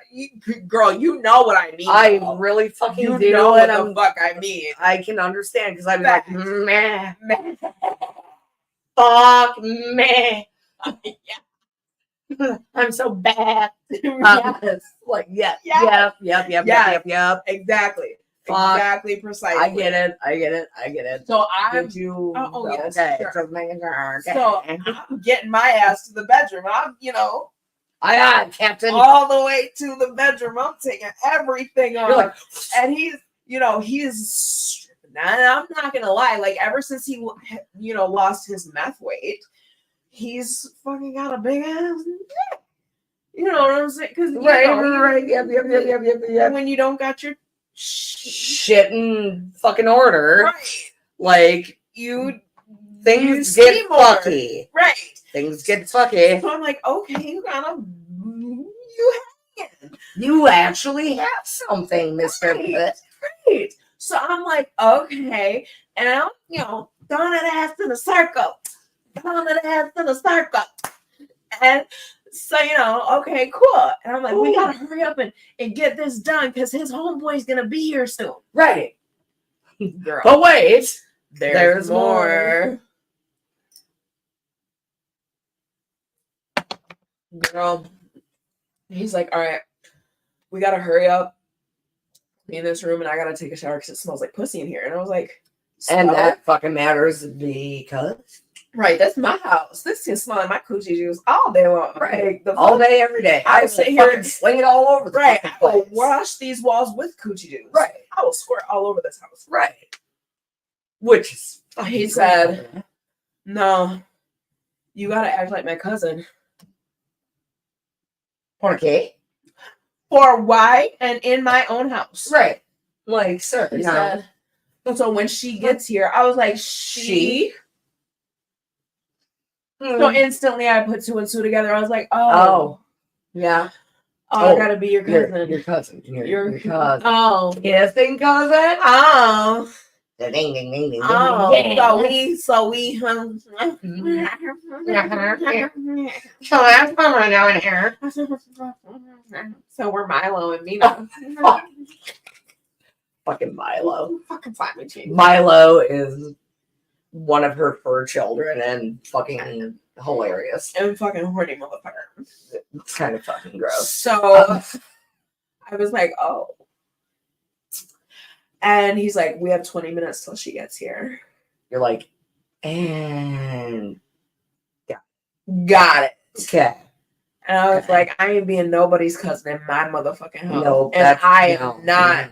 I am leaving my stench all over this house. This gonna smell like. Hold on. What? Right. I will fucking smear slap. Right. Fuck you. All over. Oh my. And that's how I found out about his girlfriend. The day right after he busted a nut inside of me. Solid. Yeah. Also, fuck that. Yeah. So then, damn, what was your fucking experience with her then? I'm sure it was fucking delightful from the sounds of it. Like, meh. She would not leave the couch. She had to be under his ass at all times. Shocking. Very, very, very codependent. Shocking. But I did not hate her. Well, no. What? Well, why would you? I did not hate her. I actually really wanted to be friends with her. What? But it was a very awkward, awkward turtle. Right. Like, I just fucked your man. Mm-hmm. That is apparently not your man. Right. Like, I just fucked your man. He just busted I still have his cum dripping out. Right. It's seeping out as we speak. He took a shower and I didn't have time to say his DNA is running down my thigh. Right. Just letting you know, and you guys don't have permission to fuck inside my house because nobody's getting dick in my house besides me. Right. Like, this is my domain. This is my domain. You guys can walk around the corner and fuck at the elementary school if you want to. Right. But you're not fucking at my house. No. And then, because I'm a petty bitch. So, but see, actually, no, the fuck you're not. Because if you were that fucking petty, she wouldn't have even been in your fucking house. But see, he had already arranged a ride for her before I even knew that it was still. True. And I wanted to like her so bad, and I did. Yeah. But the thing was, I was pissed off at the situation, but he put us in that. Like, that was on him. Right. She was like, I love your pants. And I was like, girl, Walmart. Like, $12. She's like, got it at the thrift shop, motherfucker. She's like, I love your eyelashes. I was like, girl, Dollar Tree. She's like, I can never put them on. I was like, girl, I will show you. Right. Like, do you want a tutorial right now? Like, there are tools to help with that. Like, I will show you. Like, you can slay your lashes. Fuck you can do this. And it was weird because he put us in a weird predicament situation. And I was like, why would you do that? Like, it's a fucking weird ass power play. It is. Let me tell you. So there's this app called what is it? It's like it does horoscopes and like how you match with your partner. I think I actually have that on my phone. Let me check real quick. Check. If it's what I'm thinking, is it CoStar? No. Damn. The something. she'll know if she watches this or she hears this. And I hope, like, her friends have been dick riding me lately, so I really Big hope they time. show this. I really hope they show her this. Because you have no hate in your heart. I have no hate in my heart for this girl. Yeah. I really don't. Like, I genuinely like her. We have talked about this in depth. Yes. And like tears shed because of this. Because I want better for her, because I know what he's doing behind her back. I've seen what he has done behind her back. And continues to do to her emotionally, mentally. Yes. And she deserves better. It's abuse. It is. It is 1000% abuse, and she deserves better. And I'm not saying that as this vindictive, bitter, like, no. I'm not his ex. Nope. I'm not his anything. Not his anything. I don't want anything to do with him. Our chapter is now closed, which we'll get to in a little bit. But I know she deserves better. Because every woman who has ever dealt with him deserves better. Or anyone like him. Because he will never change. He will never change. I sat in the courtroom. Oh, fuck. We'll get to that in a little bit. I was going to say. We'll get to that in a little bit. But there's more. But, no, I liked her, to be honest. But he sat there, and there was this horoscope app that it compares you with your person you can put in your relationship, and compatibility. He put her in, and like she put him in, and then it compares you on the spot. Right. And they were like, "Oh," and then he removed her and put me in while I'm sitting right next to him, and then put him in for me on my phone. And I was like, "Why would you do that? She's sitting right there." Right. Like, I put it together. What is happening here? Why? Like, I knew, and he knew I knew, but she didn't know. And he's doing it right there. And she couldn't understand why they were disconnected, because it only allows you to connect one person at a time. She couldn't understand why they were disconnected at the moment. And he had me put in there. And that's why I hope that one of her friends shows her this or plays her this audio, because I'm not the fucking villain. I am not your enemy, girl. Like, he's sitting there playing you in front of your face. It's not just behind your back. It's in front of your face. He did it in front of you, directly in front of you. This man sent me sex tapes of her. That's illegal as fuck. First of all, that's revenge porn. That is so many fucking things. So many fucking things. Disgusting as fuck. And I tried to send it to her, and she wouldn't read any of my messages. Now, to be fair though, thinking back, and like, we had the trauma about it. Of course. Yes. Love is blind. It is. It's so blind. Love is blind as fuck. It is. And it sucks that she is trapped in that fucking blindness. Yes. So you trying to send it to her to make her aware? Yes. Good on you. Right. But she's only going to see what she wants to see. She's going to see what she wants to see. And much like every other, ultimately, what it comes down to is victim of this kind of shit. Yes. They'll leave when they're ready. When they finally fucking see it. Mm-hmm. If they're ready. Mm-hmm. And hopefully that is the fucking case. That they see it. Because if they don't, swear to fucking God, body bag is in their future. Absolutely. Like, I'm sorry, like, that's maybe morbid or no, and we'll get to that too, because I at some point towards the end I want to read my victim impact statement, and I actually brought that up. Yeah. Fuck yeah, girl. So when did things take a turn between you and Mr. Important? Because things look great on camera. They did. We were best friends on camera, but off camera things were so dysfunctional, toxic as fuck. We put on a great show for the camera, and that was because I desperately needed a co-host because I am terrified to do this shit alone. Right. So we were great on camera. We put on a smile. We put on a show. It was great. But things took a turn. Get this on camera. Girl, there's no judgment, and no, there's no judgment, but I don't know if it's illegal because I don't know how deep this goes. It's scary. So, okay, but I had some concerns that he was a confidential informant. Okay. He had a GoPro in his room at my house, and it had some unsavory footage on there. Yeah.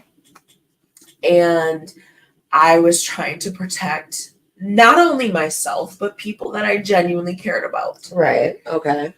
And people are like, why didn't you get rid of him long before you did? Why didn't you escape? Why didn't you walk away? Why didn't you kick him out long before you did? And I'm like, I had to. It's like any other domestic situation.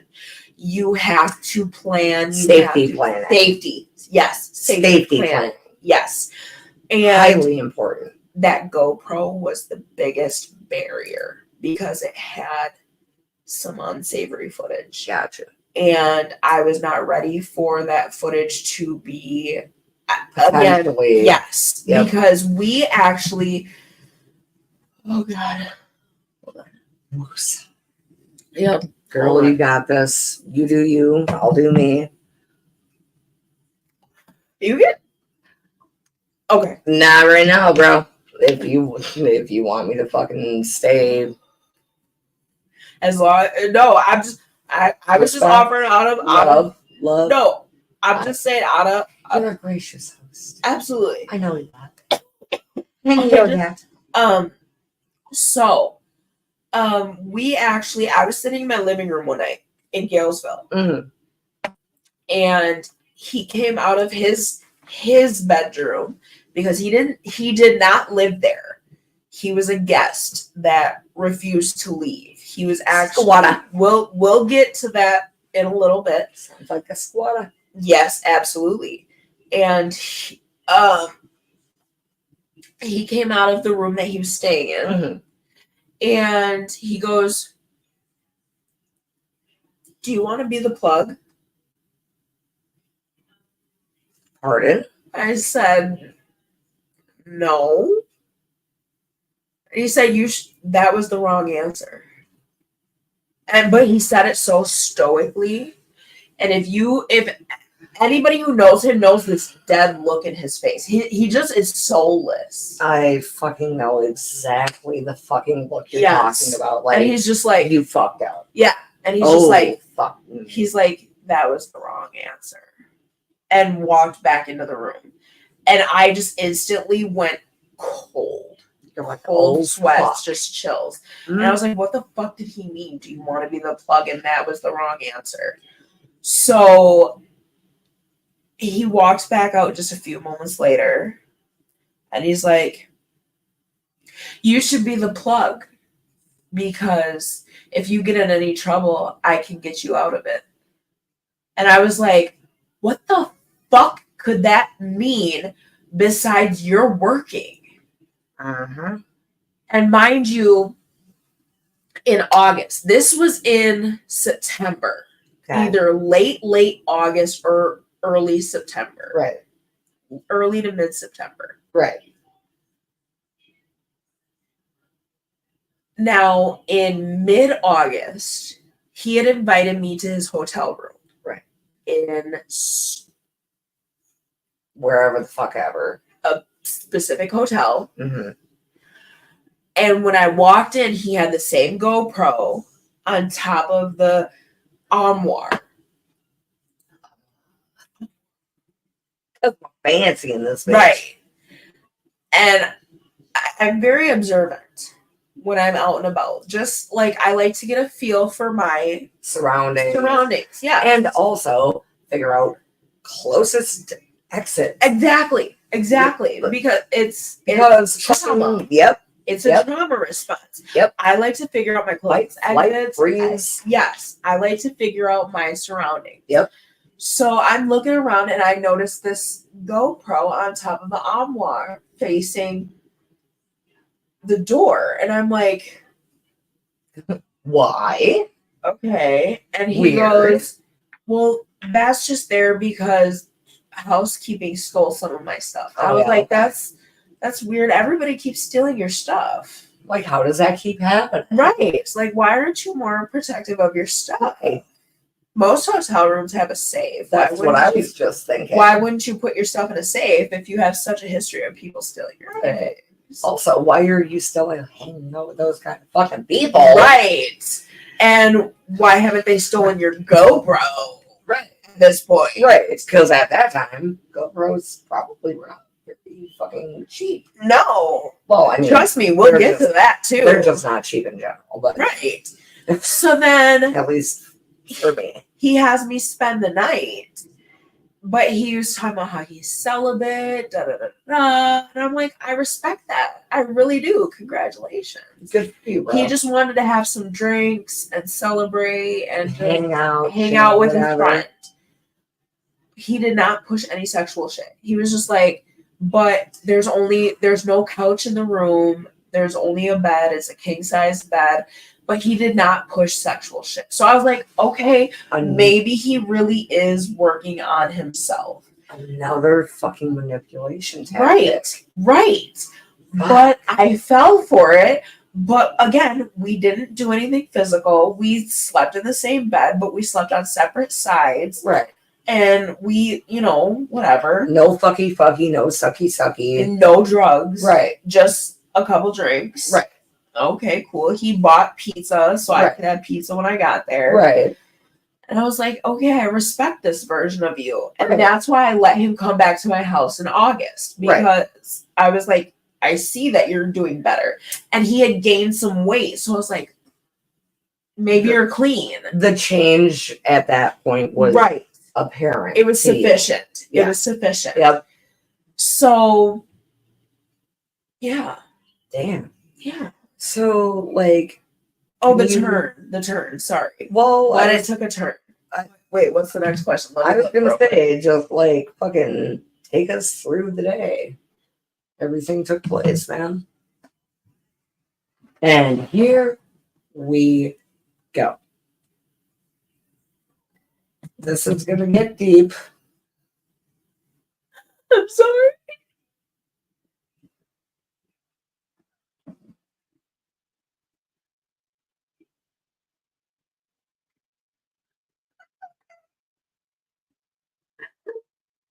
Like at this point,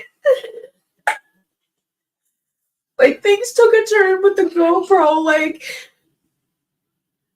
I stole it,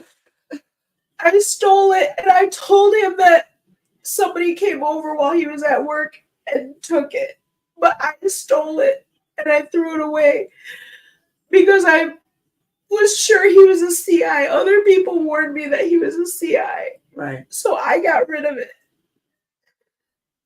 And that's when he started texting me and Facebooking me all these like derogatory things. And I was like, I can take that. That's fine. Like he's like telling me how much it costs. He's like, you maggot ass nigga, like, where the fuck is my shit? You have until this time to replace my shit or give me my money and all this shit. And I was like, bro, like, I was like, somebody was here, they must have taken your shit, I'm just trying not to deal with it. Right. And understandably fucking so. Right. Because he's flying off the handles. I had never seen him like that. Right. And at this point, there's always that fucking switch. And that's when I really was like, I had a suspicion he was using again. Mm-hmm. But I had no proof. Right. Like we were doing dabs. Right. But that was it. Right. Like, but I had a suspicion he was using again, but I had no proof. Right. But that switch went off. And the day that everything.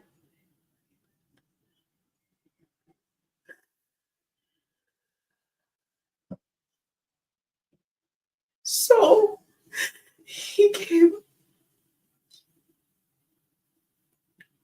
kept screaming that I put him in the hospital and I gave him a heart attack because I lied about his ex-girlfriend. And I was like, I didn't lie to you. I told you everything that I knew. And then he said, you're lying about my camera. And of course, like, I'm not going to cop to it. Like, not right then, anyway. You're being like, I never seen someone, like, when you see a fire in someone's eyes, like, when you see every ounce of, like, being leave their eyes. And just hate consume them. Just And hate. fucking rage, anger, all that. I was fucking terrified. Fucking terrified. And then he just kept screaming about how he's like, call the police, call the police.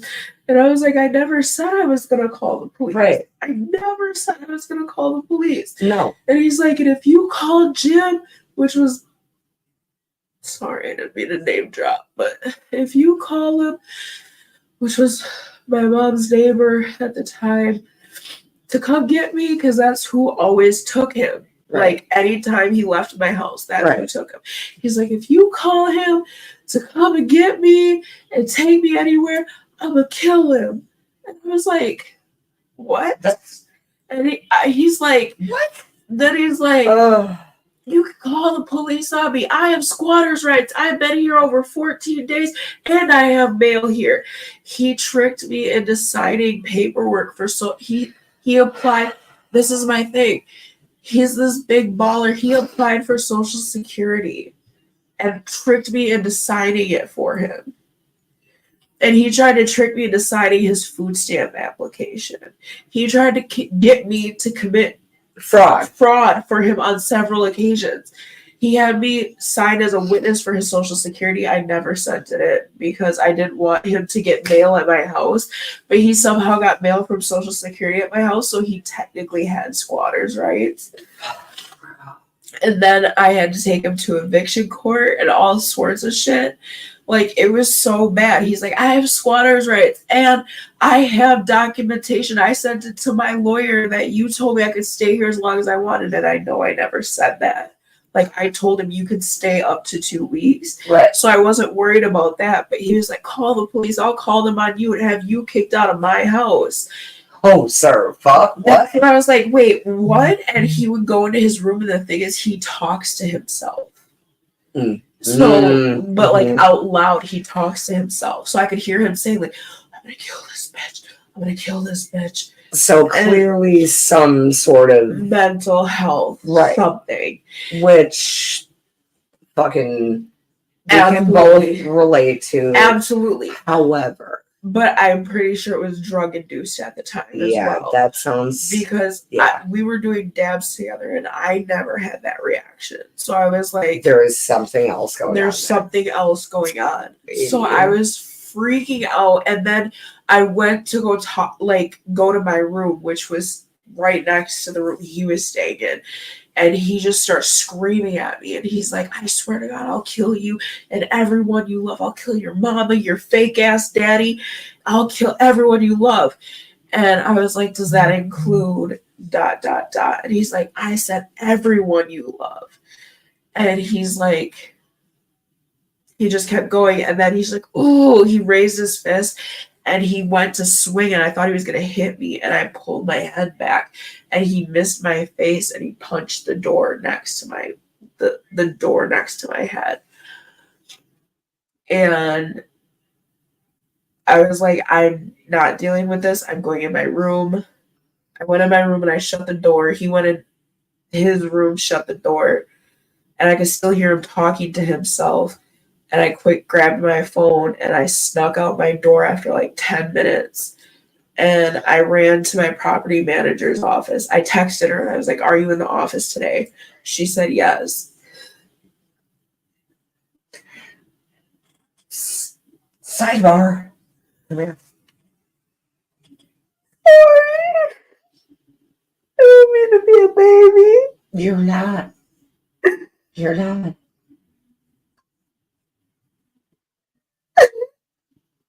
It wasn't supposed to happen like this.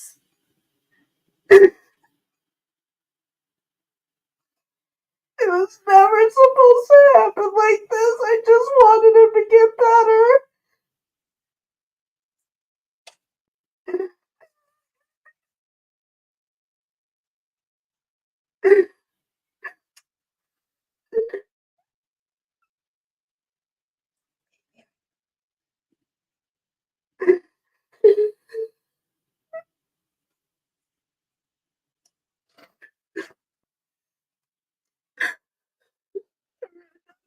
property up his office, and I told her like what was happening, and I was like, I know I'm gonna get kicked out because he's not supposed to be here, but I need your help. I need your help. I need to get him out of my house. I'm so scared. And she's like, get in my car right now. And she's like, I don't ever let anybody ride in my car.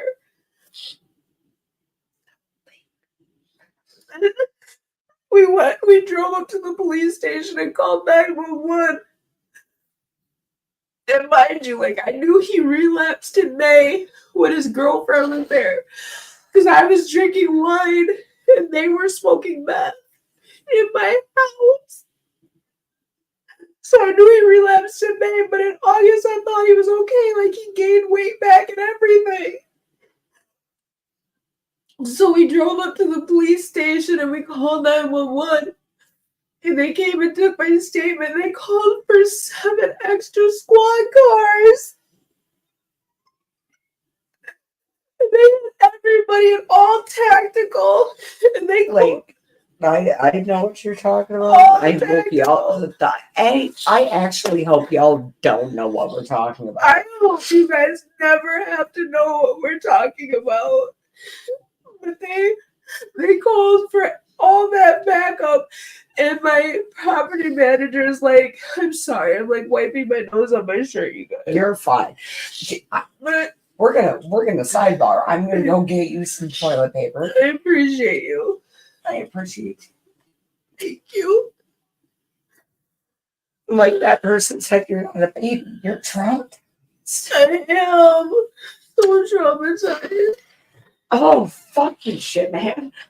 Damn, I'm sorry. You're not. No. There's paper towels. Never sorry. Never sorry. This is what we're here for. Yes. There's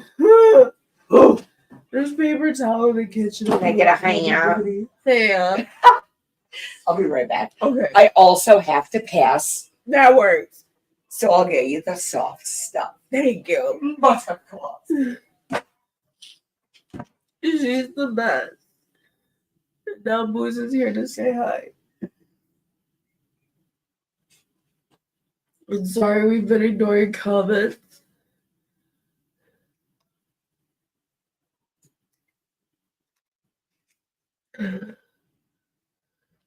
I'm sorry, I'm being a fucking crybaby.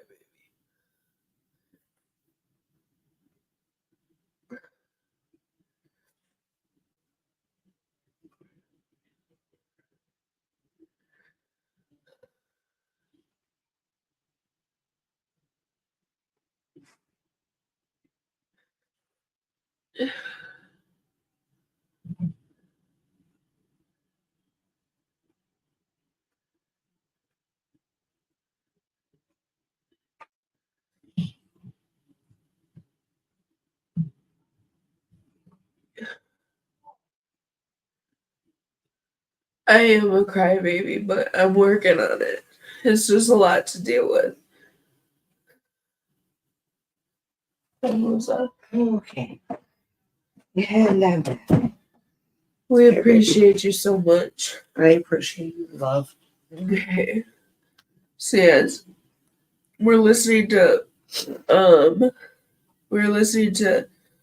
the local scanner on my property manager's phone, and then we're watching, because I have one of those video doorbells at my house. So we're watching the video doorbell and we're listening to the scanner. And they call in the situation over the scanner, and they shut down all traffic in and out of the city.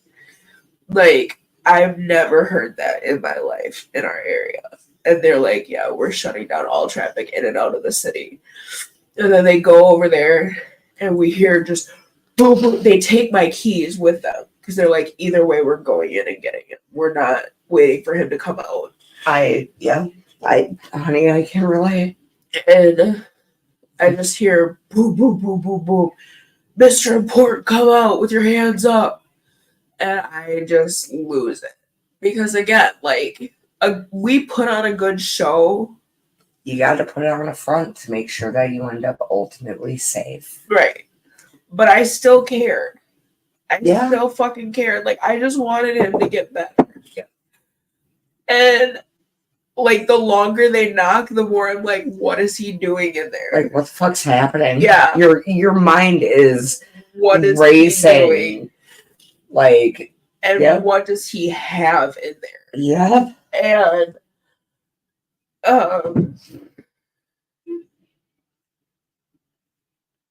it's okay. then I see them rush into my house. Mm-hmm. And you just hear screaming, get out of the ground! Get out of the ground! Yep. And they don't stop yelling, so you know he's not complying. Yep.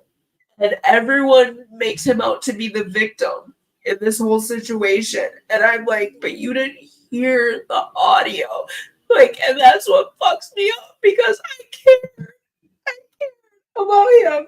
Even though he fucked me over so bad, I cared about him. And I didn't want, like, I still hear that fucking audio playing. It replays over and over and over again. Get out of the ground. Get out of the ground. And Yep. I already had PTSD from that, from my dad getting arrested when I was a kid. So I just hear it playing over and over and over. And then they bring him downstairs and they have him at gunpoint, the long barrel shotgun. Yep. And I'm like, what did he do for them to, like, I understand he threatened me, but what did he do for them to have to bring him out at, like that? Yep. Yep. And, like, part of the episode art for this episode is his arrest picture. Yeah. And it's fucking crazy to me. And they came and they told us, like, yep, we've got him. He's being taken into custody right now. We're going to go do a sweep of the house to make sure, you know, we're going to sweep his room, see what he had. And they found, like, loads of paraphernalia, but he only got charged with a pipe, which makes... Our stories sound so very similar. It's not my most recent, right, but the one prior, right. Like SWAT had to go in for mine too. Yeah, only found certain fucking things. Like, goddamn girl, and it's crazy because it's so fucked up. They walked out with everything that he had, but they only charged him with a pipe. And I'm like, so you're talking to them too? Like that has to be what it is. Yep. And it's just fucking nuts because here, I can give you your hand so you can get your... Oh, I could have done this one handed, honey. I don't doubt your talents. It's just easier that way. And those you. And they came and they searched my house while I was on my way. I feel like you need one. You definitely need one, sweetheart. Thank you, Mama. Anytime, sweetheart. They were searching my house when I got there. Well, they only searched his room, and they were like, "Do you know?"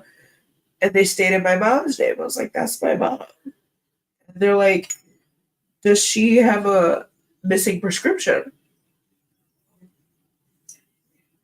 I was like, "She might." Not to my knowledge, but maybe. Right. And they handed me a pill bottle. I was like, that's definitely her prescription because I have the same prescription. Right. And that is her name. Right. And they're like, we found this in his room. Shocking. I was like, oh, so he's stealing my mother's prescriptions now. Cool. And so you're fucking with someone who is disabled. And has helped you time and time again. Right.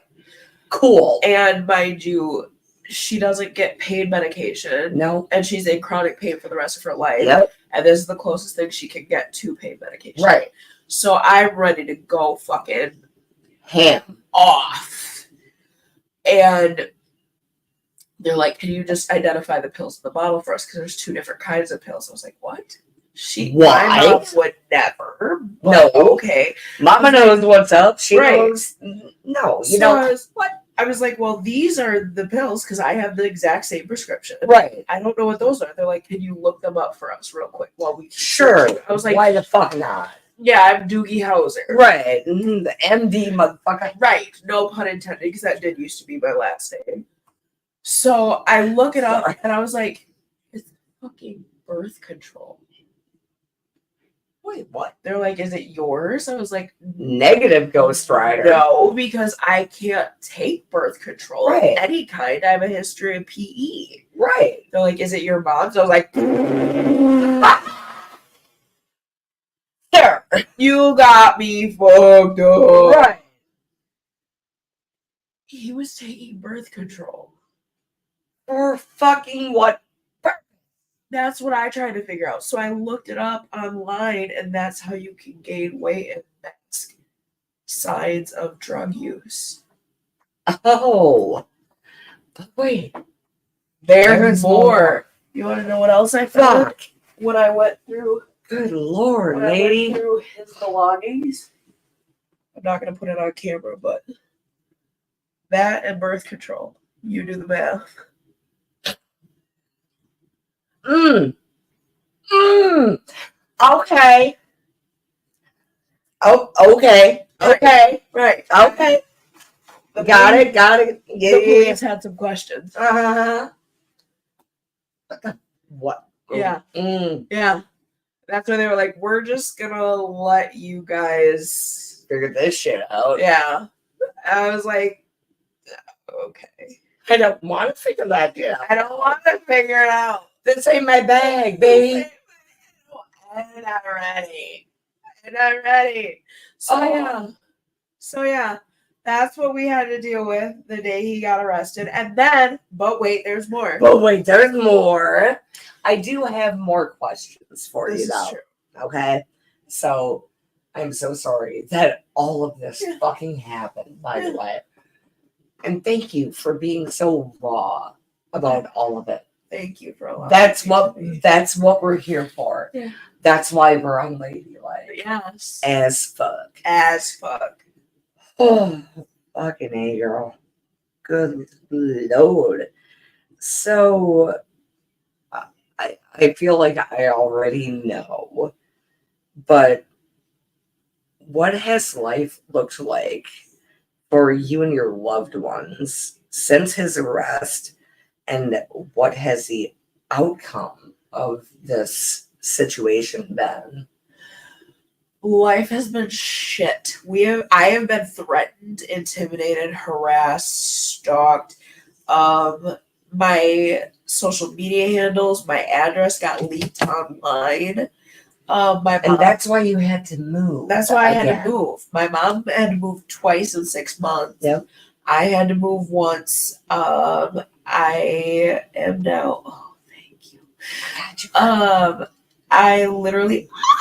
So, I have people calling from prison that are in for first-degree murder. Right. So you're being harassed. Oh yeah, it's fucking nuts. It's so fucking insane. My ex is reaching out to me, who is in for drive-by shootings, and I'm just like, bro, like, just leave me alone. I'm being posted about all the time by the girlfriend, because she thinks I'm talking about her in court proceedings, and I'm like, no, it's his other girlfriends, because you think you're the only one, and he's telling you that I'm talking about you, and I'm not. I'm talking about the other girlfriend. Like, I'm talking about the other one. Right. That's the thing. Like, it's fucking crazy. It's so bad. And then, as far as how has the outcome been, I was actually subpoenaed to testify at his revocation hearing, which I did not know would directly affect my case with him. Ooh. And they did not explain that to me. So I did that, but then the sorry, there's a cat. I get this. Right. I get easily distracted by pussy. No, but the administrative law judge did say that my testimony had no effect on their decision to revocate him. Right. Because he admitted he needed treatment. and which was why he got an alternative to revocation. Okay. And he failed his alternative revocation within like 1 week. I'm gonna let the cat out quick. Sounds good. Let the cat out the bag. Who let the cats out? Me. Me. Yeah. So 24. yeah, so he failed that within like a week. Shocking. Maybe 2 max. Not Shocking. even. So the ALJ said, yeah, that her testimony had no weight on what I decided. And then his original judge did determine that he should be incarcerated for up to 4 years with 2 years probation. However, he only has like 18 months left to sit. So Which fucked. is so fucked considering he shot up a bar. Shot up a bar, did what he did to you. Which they can consider that, but it's not I know. a determining I factor. know. But here's my thing with all of this, and we've talked about this before. Of course, yes. So, man, fucking He's a menace to society.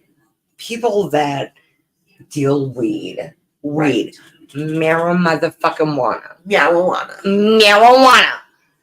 People that deal weed get fucking years in jail, prison, probation, whatever the fuck ever.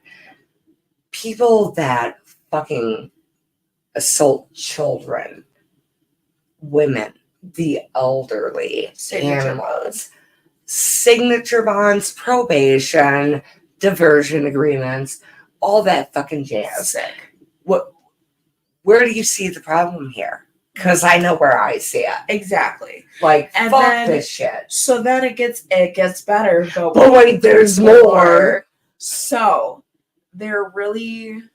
we ended up having. So the judge, and I get she did the best she could because he will never successfully complete probation. Oh, no, he won't. She gave him prison time, which he likes to tell people he did time in prison before. He never has. Oh.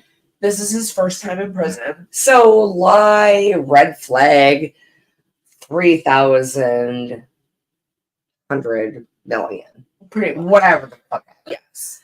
And fuck that guy. Yes. And okay, so I want to go back to his revocation sentencing first. Yes. Then we'll get to our case. Okay. The judge asked if anybody wanted to stand up and speak for him. His girlfriend did. You told me about that. Yep. Yeah. She said he's not a bad guy. Everyone paints him out to be. He's a really good guy. My kids and I love him. He's just been through some things, whatever. And I was like my heart hurt for her. Yep. Because I was like, girl, he got you too. He got you too. Yep. Like, you are Delulu. Delulu to the max. To the max. And the judge, I could not believe what she said. The judge really said, it's honestly disgusting and embarrassing for this girl to stand up and speak for you and say what she said. Because what happened in her life for her to think that you're a good guy must be very fucking traumatic. Right. She's like, right. She's like, honestly, like, that's sad. And I feel bad for her. And I was like, I mean, we're all hashtag me too. Right. I was like, we're all thinking it, but Judge, you just said it on record. I thought, but you said it. We're white girls in it. Right. Because she really, so the judge, the DA, let me tell you, the DA, because there's some tea, there's some tea. Let me listen, Linda. So there's some tea that not everybody knows. Did you tell me about this already? I figured. Oh, my. There's some tea that not everybody knows, but I'm gonna let it be known because motherfuckers need to know because I'm not the crazy one. He said over a recorded phone call to his girlfriend, if she did not send him money, he was gonna break an inmate's neck. He said if she did not send him money, he was going to burn her place of employment down. I won't say her place of employment, but let's say it's a pretty prestigious place. And if that gets caught coming out to them, they are going to do, she ain't going to have nothing in her future. Bro. I thought it was just a rundown place. Because we thought it was that one place. Yep. Okay. But it's the one place. The one place. Fuck. She ain't gonna have shit for her future. She gonna be fucked. And that's what I'm saying. Like, I give a fuck. You are a very respectable bitch. That's what I'm. And like, man, all y'all motherfuckers think bitches are petty. And bitches be tripping. And bitches do be tripping. Bitches do be tripping, especially when we be drinking and smoking. However, like, let me tell you, I tried to get a restraining order on this girl because she doesn't stop talking about me. And I'm like, girl, just stop talking about me. But excuse me, sorry. But also, it was denied because she has the right to free speech, as do I. Correct. So my thing is, like, I literally, when I went to try to get this restraining order, I literally asked them, this will not ruin her chances at a career. This will not ruin her chances at higher education. Yep. Big facts. I asked she did. I asked that because I'm not out here. She's licking the box. So I will lick the box. So my thing is, like, I still genuinely care about this female. She has been, like, so extremely uplifting of this woman. Like, I care, bitch. Let me care about you, bitch. Right.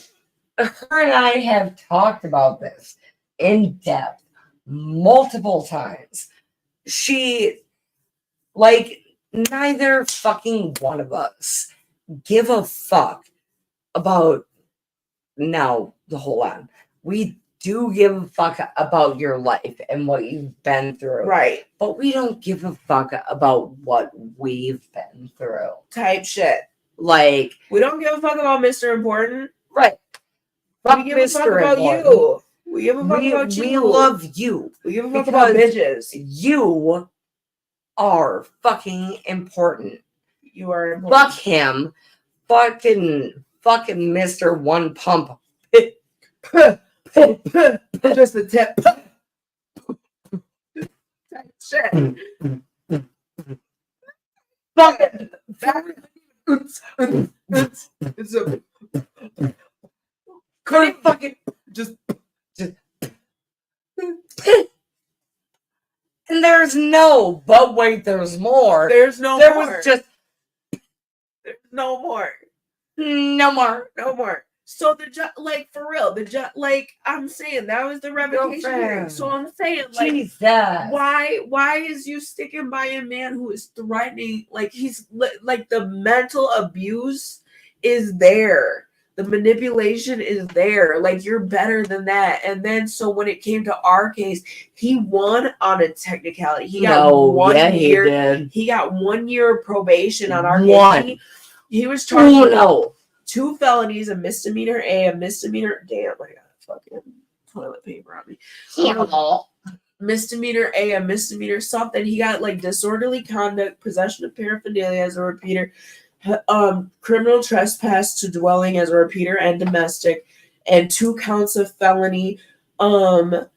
Threatened to injure or accuse of a crime. Those both got dropped outright. Not even dismissed, but read it, but dropped outright. He pled no contest to the criminal trespass to dwelling, but they dropped the domestic and only charged as a repeater. He got charged with the pipe only for paraphernalia, not all of the shit for dab rigs and scales and all that shit. Only a pipe for paraphernalia as a repeater, and domestic, and the disorderly conduct was dismissed but read in.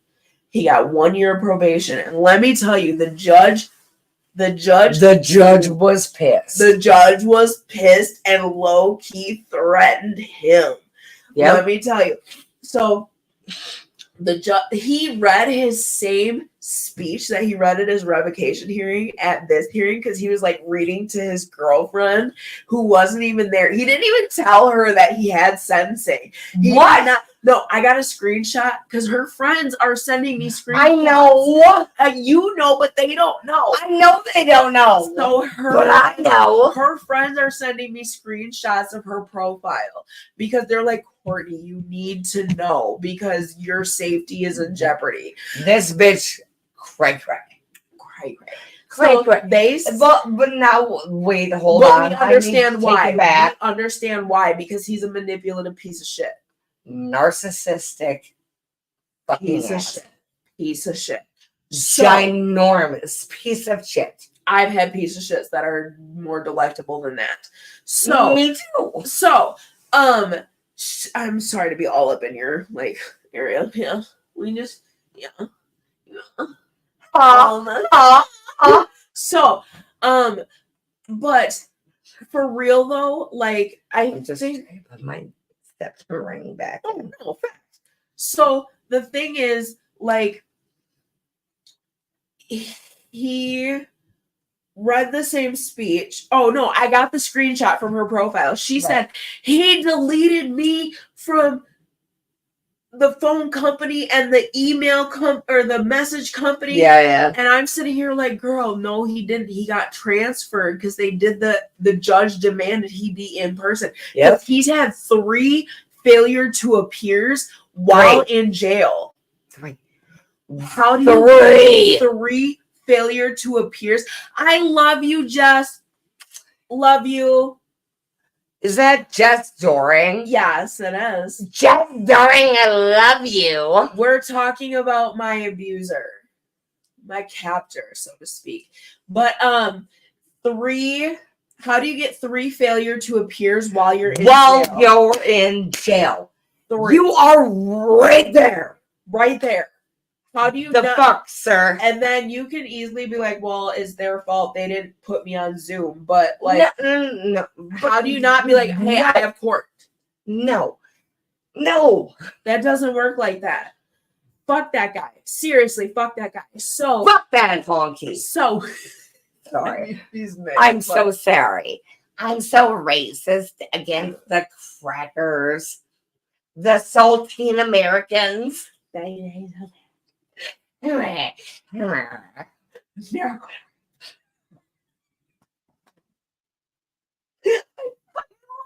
Imagine Milo saying it with a flag.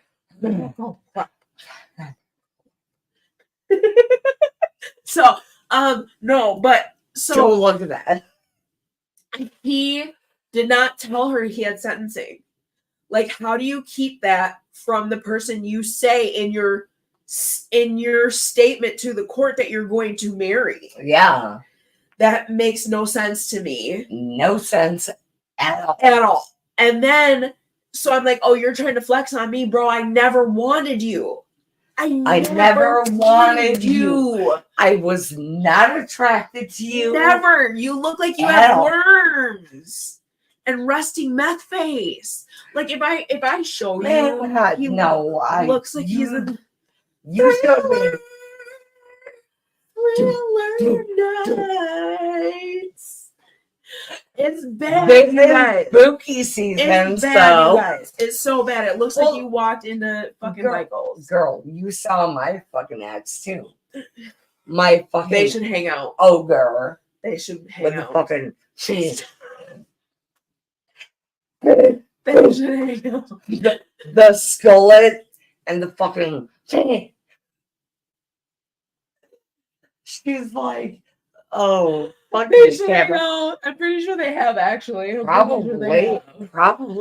So, what? Oh, so he read his statement, and then the judge was like, "Do we have any victim witnesses in the court today?" And the DA almost said no. I was like, "I'm right here behind you." And he's like, "Oh, we do have her in the court," and I was like, yup, I'd like to make a statement, you know, Yeah. I have my victim impact statement. Yeah. He's like, okay, I'm going to have her come sit next to me. I was like, Oh, that's a bad idea. that's a bad idea. Should I read them what my victim impact statement was? Yes, you should. However, before you do that, I have a couple more questions. You do? I do, but wait, there's more. I didn't think there was more questions. I'm pretty sure there are. Maybe motherfucking not. Bruh. Bruh. Bruh. Bruh. Bruh. Bruh. Bruh. Bruh. Bruh. So, My we keep doing this. So my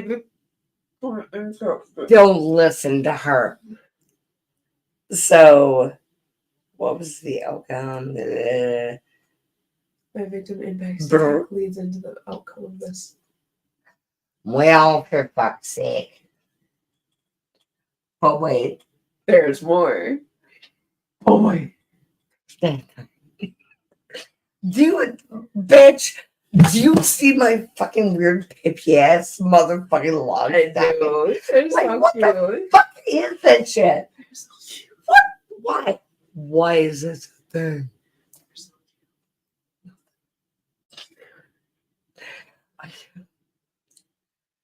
Now, un momento, por favor. Tu es nudi della chingano bagno. She's got to go to the bathroom and she wants a shot. What I said was, would you like to fuck naked in the bathroom? Well, of course. But Chinga is suck. Yeah, hold this. Hi, we're fucked. So fun. Toad's fucked. Toad's my goats. Meow. Oh. Also, kitty. Oh, wait, never mind. The cat's not there.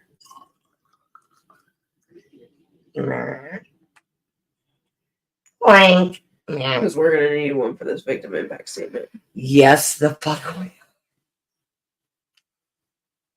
I wish I had one yesterday.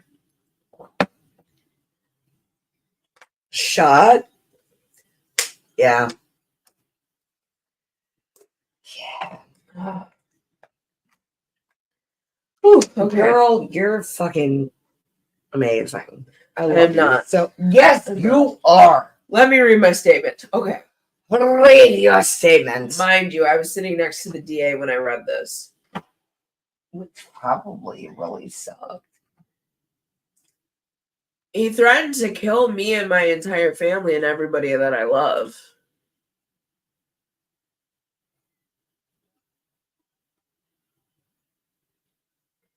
We're getting there, Holmes. All right. So, At the very beginning of this case, I was granted a restraining order against Mr. Important, one I didn't even know existed.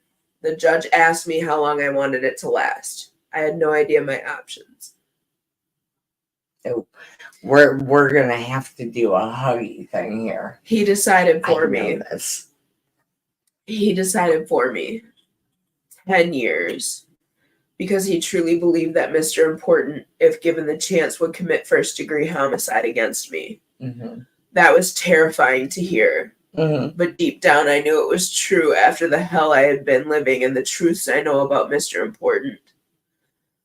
My mother has had to move 2 times in 6 months to keep her and myself safe.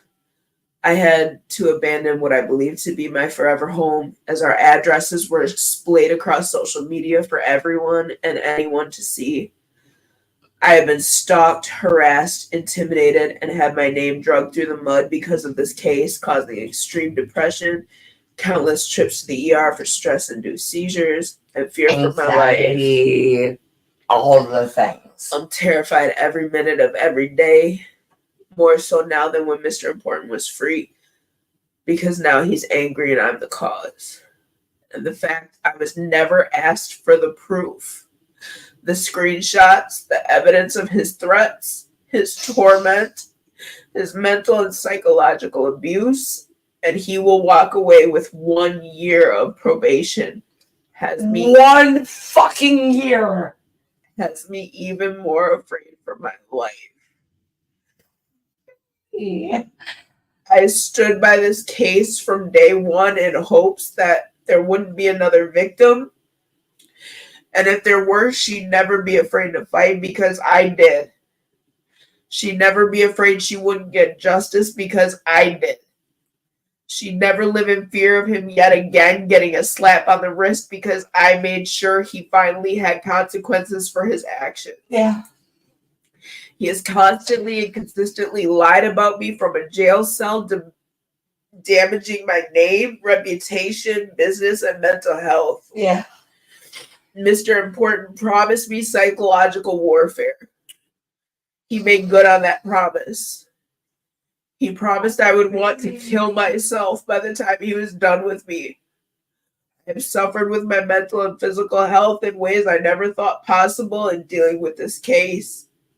He promised he couldn't be touched, and I fear he made good on that promise as well. Meanwhile, I live in a secure building full of cameras with alarms on every door and sleep And you're still fucking scared. And sleep with a baseball bat at my side because I no longer trust anybody or anything. I can't go anywhere alone because I'm terrified of running into his friends who have threatened me if I did not drop the case. To know that he's not even being reprimanded for threatening the lives of my family and friends is an outrage and a huge disappointment. Yeah. It allows him to continue to lie about what happened that day and get away with his history of domestic violence in the eyes of future partners. Yep.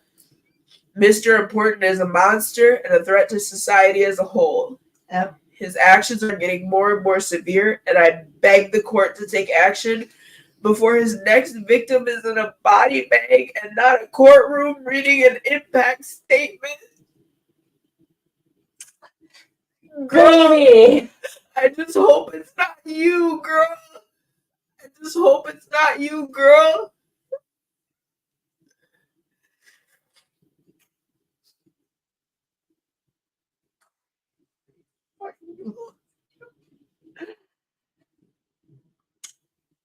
Love you. I hope it's not her.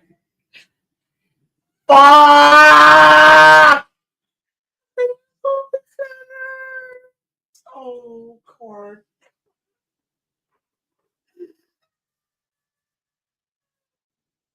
Love you so. I love you. I don't want her to have anything happen to her, and he's gonna fucking hurt her. He's gonna fucking hurt her, too. I know.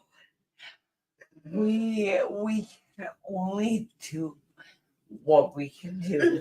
You know what I mean? No. Like, bro. Courtney. I am so sorry. I just want her to be okay. Me too. We're all set. We're crazy. Yeah. She is fucking crazy as fuck, by the way. Courtney. Thank you, plural. I love you.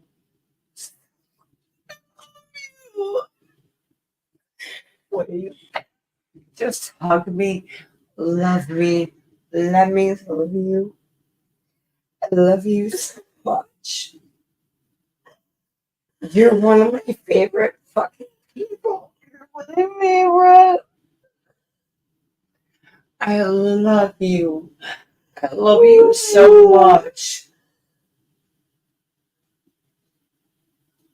And I need it, but I love her too. Fucking bitch. That fucking cunt asshole. Fucking bitch. Fucking bitch. Bitch titties. It'll be okay.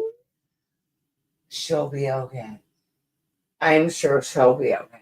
See, here's a weird ass fucked up thing. I've known Diana since I was We can't say her name. Oh, are we in? Are we in? We know Yeah. this is important. Well, for fuck's sake! We know this is important. But wait, There's more. I know, fucking girlfriend. And Like, then did I tell you what else I found out? I'm not sure. So this guy. Tell me more. Tell me more. What does he have a car? Tell me more. Tell me more. Does he get very far? So Fucking love you, girl. love you. Oh, This guy that I relapsed with. oh yeah. Not Mr. Important, but this other guy Yeah. that I relapsed with. The other one. He had a run-in with Mr. Important. No. And Mr. Important shorted him. No. And he confronted Mr. In the Important. end. And he was just like, bro, just give me my money back or give me, make it right. Right. Mr. Important pulled a gun on him. Yeah. For fuck's sake. What? Yeah. Oh, Mind no. you, this guy has been on the podcast too. Oh, okay. Oh. Okay. Dark City. Bro, what the fuck are we doing? Stop coming to Auntie. Like, I need to make some wholesome content. Like, we need to bake cookies or something. No, the fuck you don't. I need to make cookies and just not get in the way of fucking people who are gonna try to kill me. Like, the fuck? So, for fuck's sake. So he won on a technicality. He won on a fucking technicality. Because Yeah. they also didn't tell me that the screenshots from before the 18th of September of last year is when it happened. All right. They didn't tell me that the screenshots from prior to that could be admitted to the police for this case. I was waiting for the DA to ask me for proof of, for this case. Right. I waited this entire year for the DA to be like, hey, what's the evidence? Or somebody to be like, hey, what's the evidence? Right. You can contribute to this case. Right. And the victim services told me after we concluded the case yesterday. Mm-hmm. The DA is not a detective, whatever. Like, you should have turned that into the police. I was like, fuck you. You guys can suck my dick. Suck all the dick. All the dicks. All the dicks. All of it. And then the judge basically threatened him. He was like, I just want it added to his, because they were only going to give him like bare minimum terms of probation. Right. Sorry, you guys, I have the hiccups. They were going to give bare minimum terms of probation. The judge was like, I want it in there that no contact with Ms. Lewis. Mm. And they were like, well, it's kind of redundant because he has a 10-year restraining order. And the judge was like, no, I want it in his probation. Mind you, it's in his probation in lacrosse too. Good. And Good. the DA was like, fine, we'll put it in his probation here as well.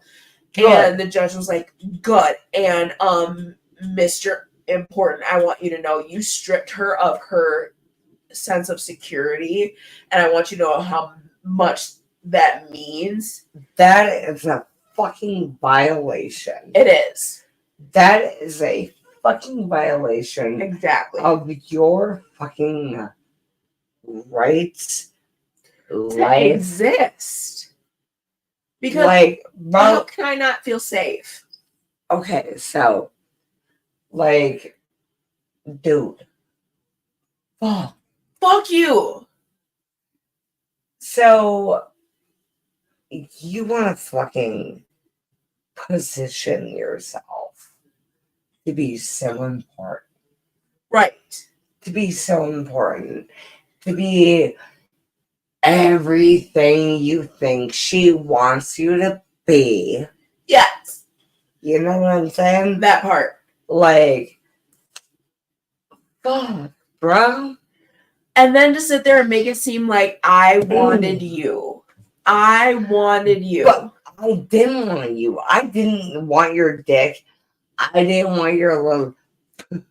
I didn't need you. I didn't want you. There was nothing you could provide for me that I Right. needed or wanted. Right. And then you fucking like you spin me out to be the bad guy to all these fucking You people. want to try to be so charming and loving Not and at all. respecting and whatever. Not at all. Fuck all y'all motherfuckers. All y'all including you. motherfuckers.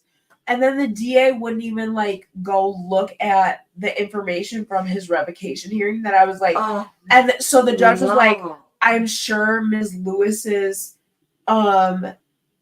regards were taken into consideration before making this deal. Probably. And I was not. like, absolutely not. He's like, he's looking back and forth between me and the camera because the judge. He's like, I was like, he's like, she's saying absolutely not, but I talked to her several times. I was like, you're wrong, you're lying. Your line is honky. Crackers cracker. I'm so sorry.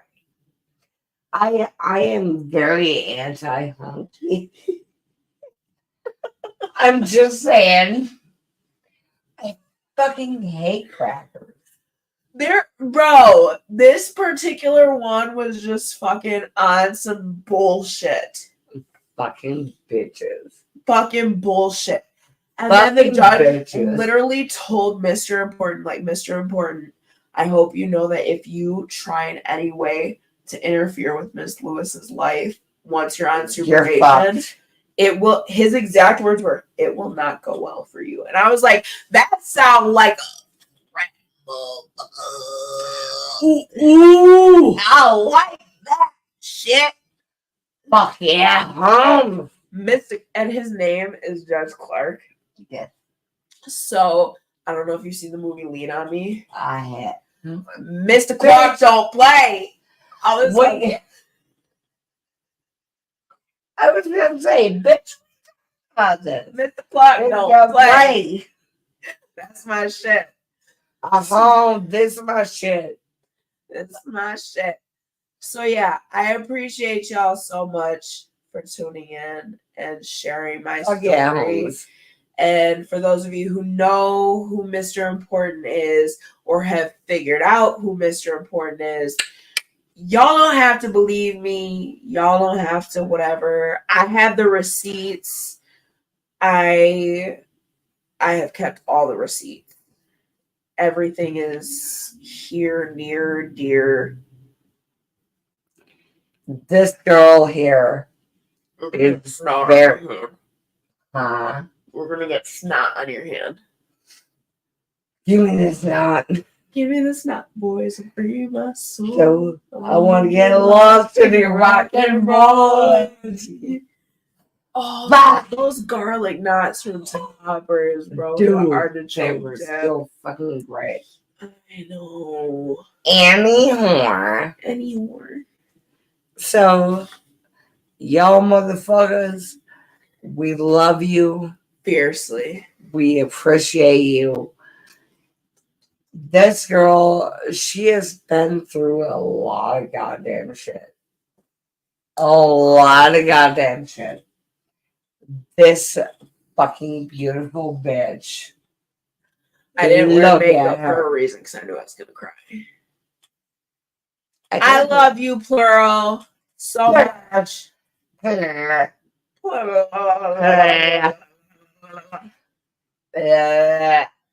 I love you so much, for real. So For real, girl. I do. Fucking love I you. love you. I love you so much.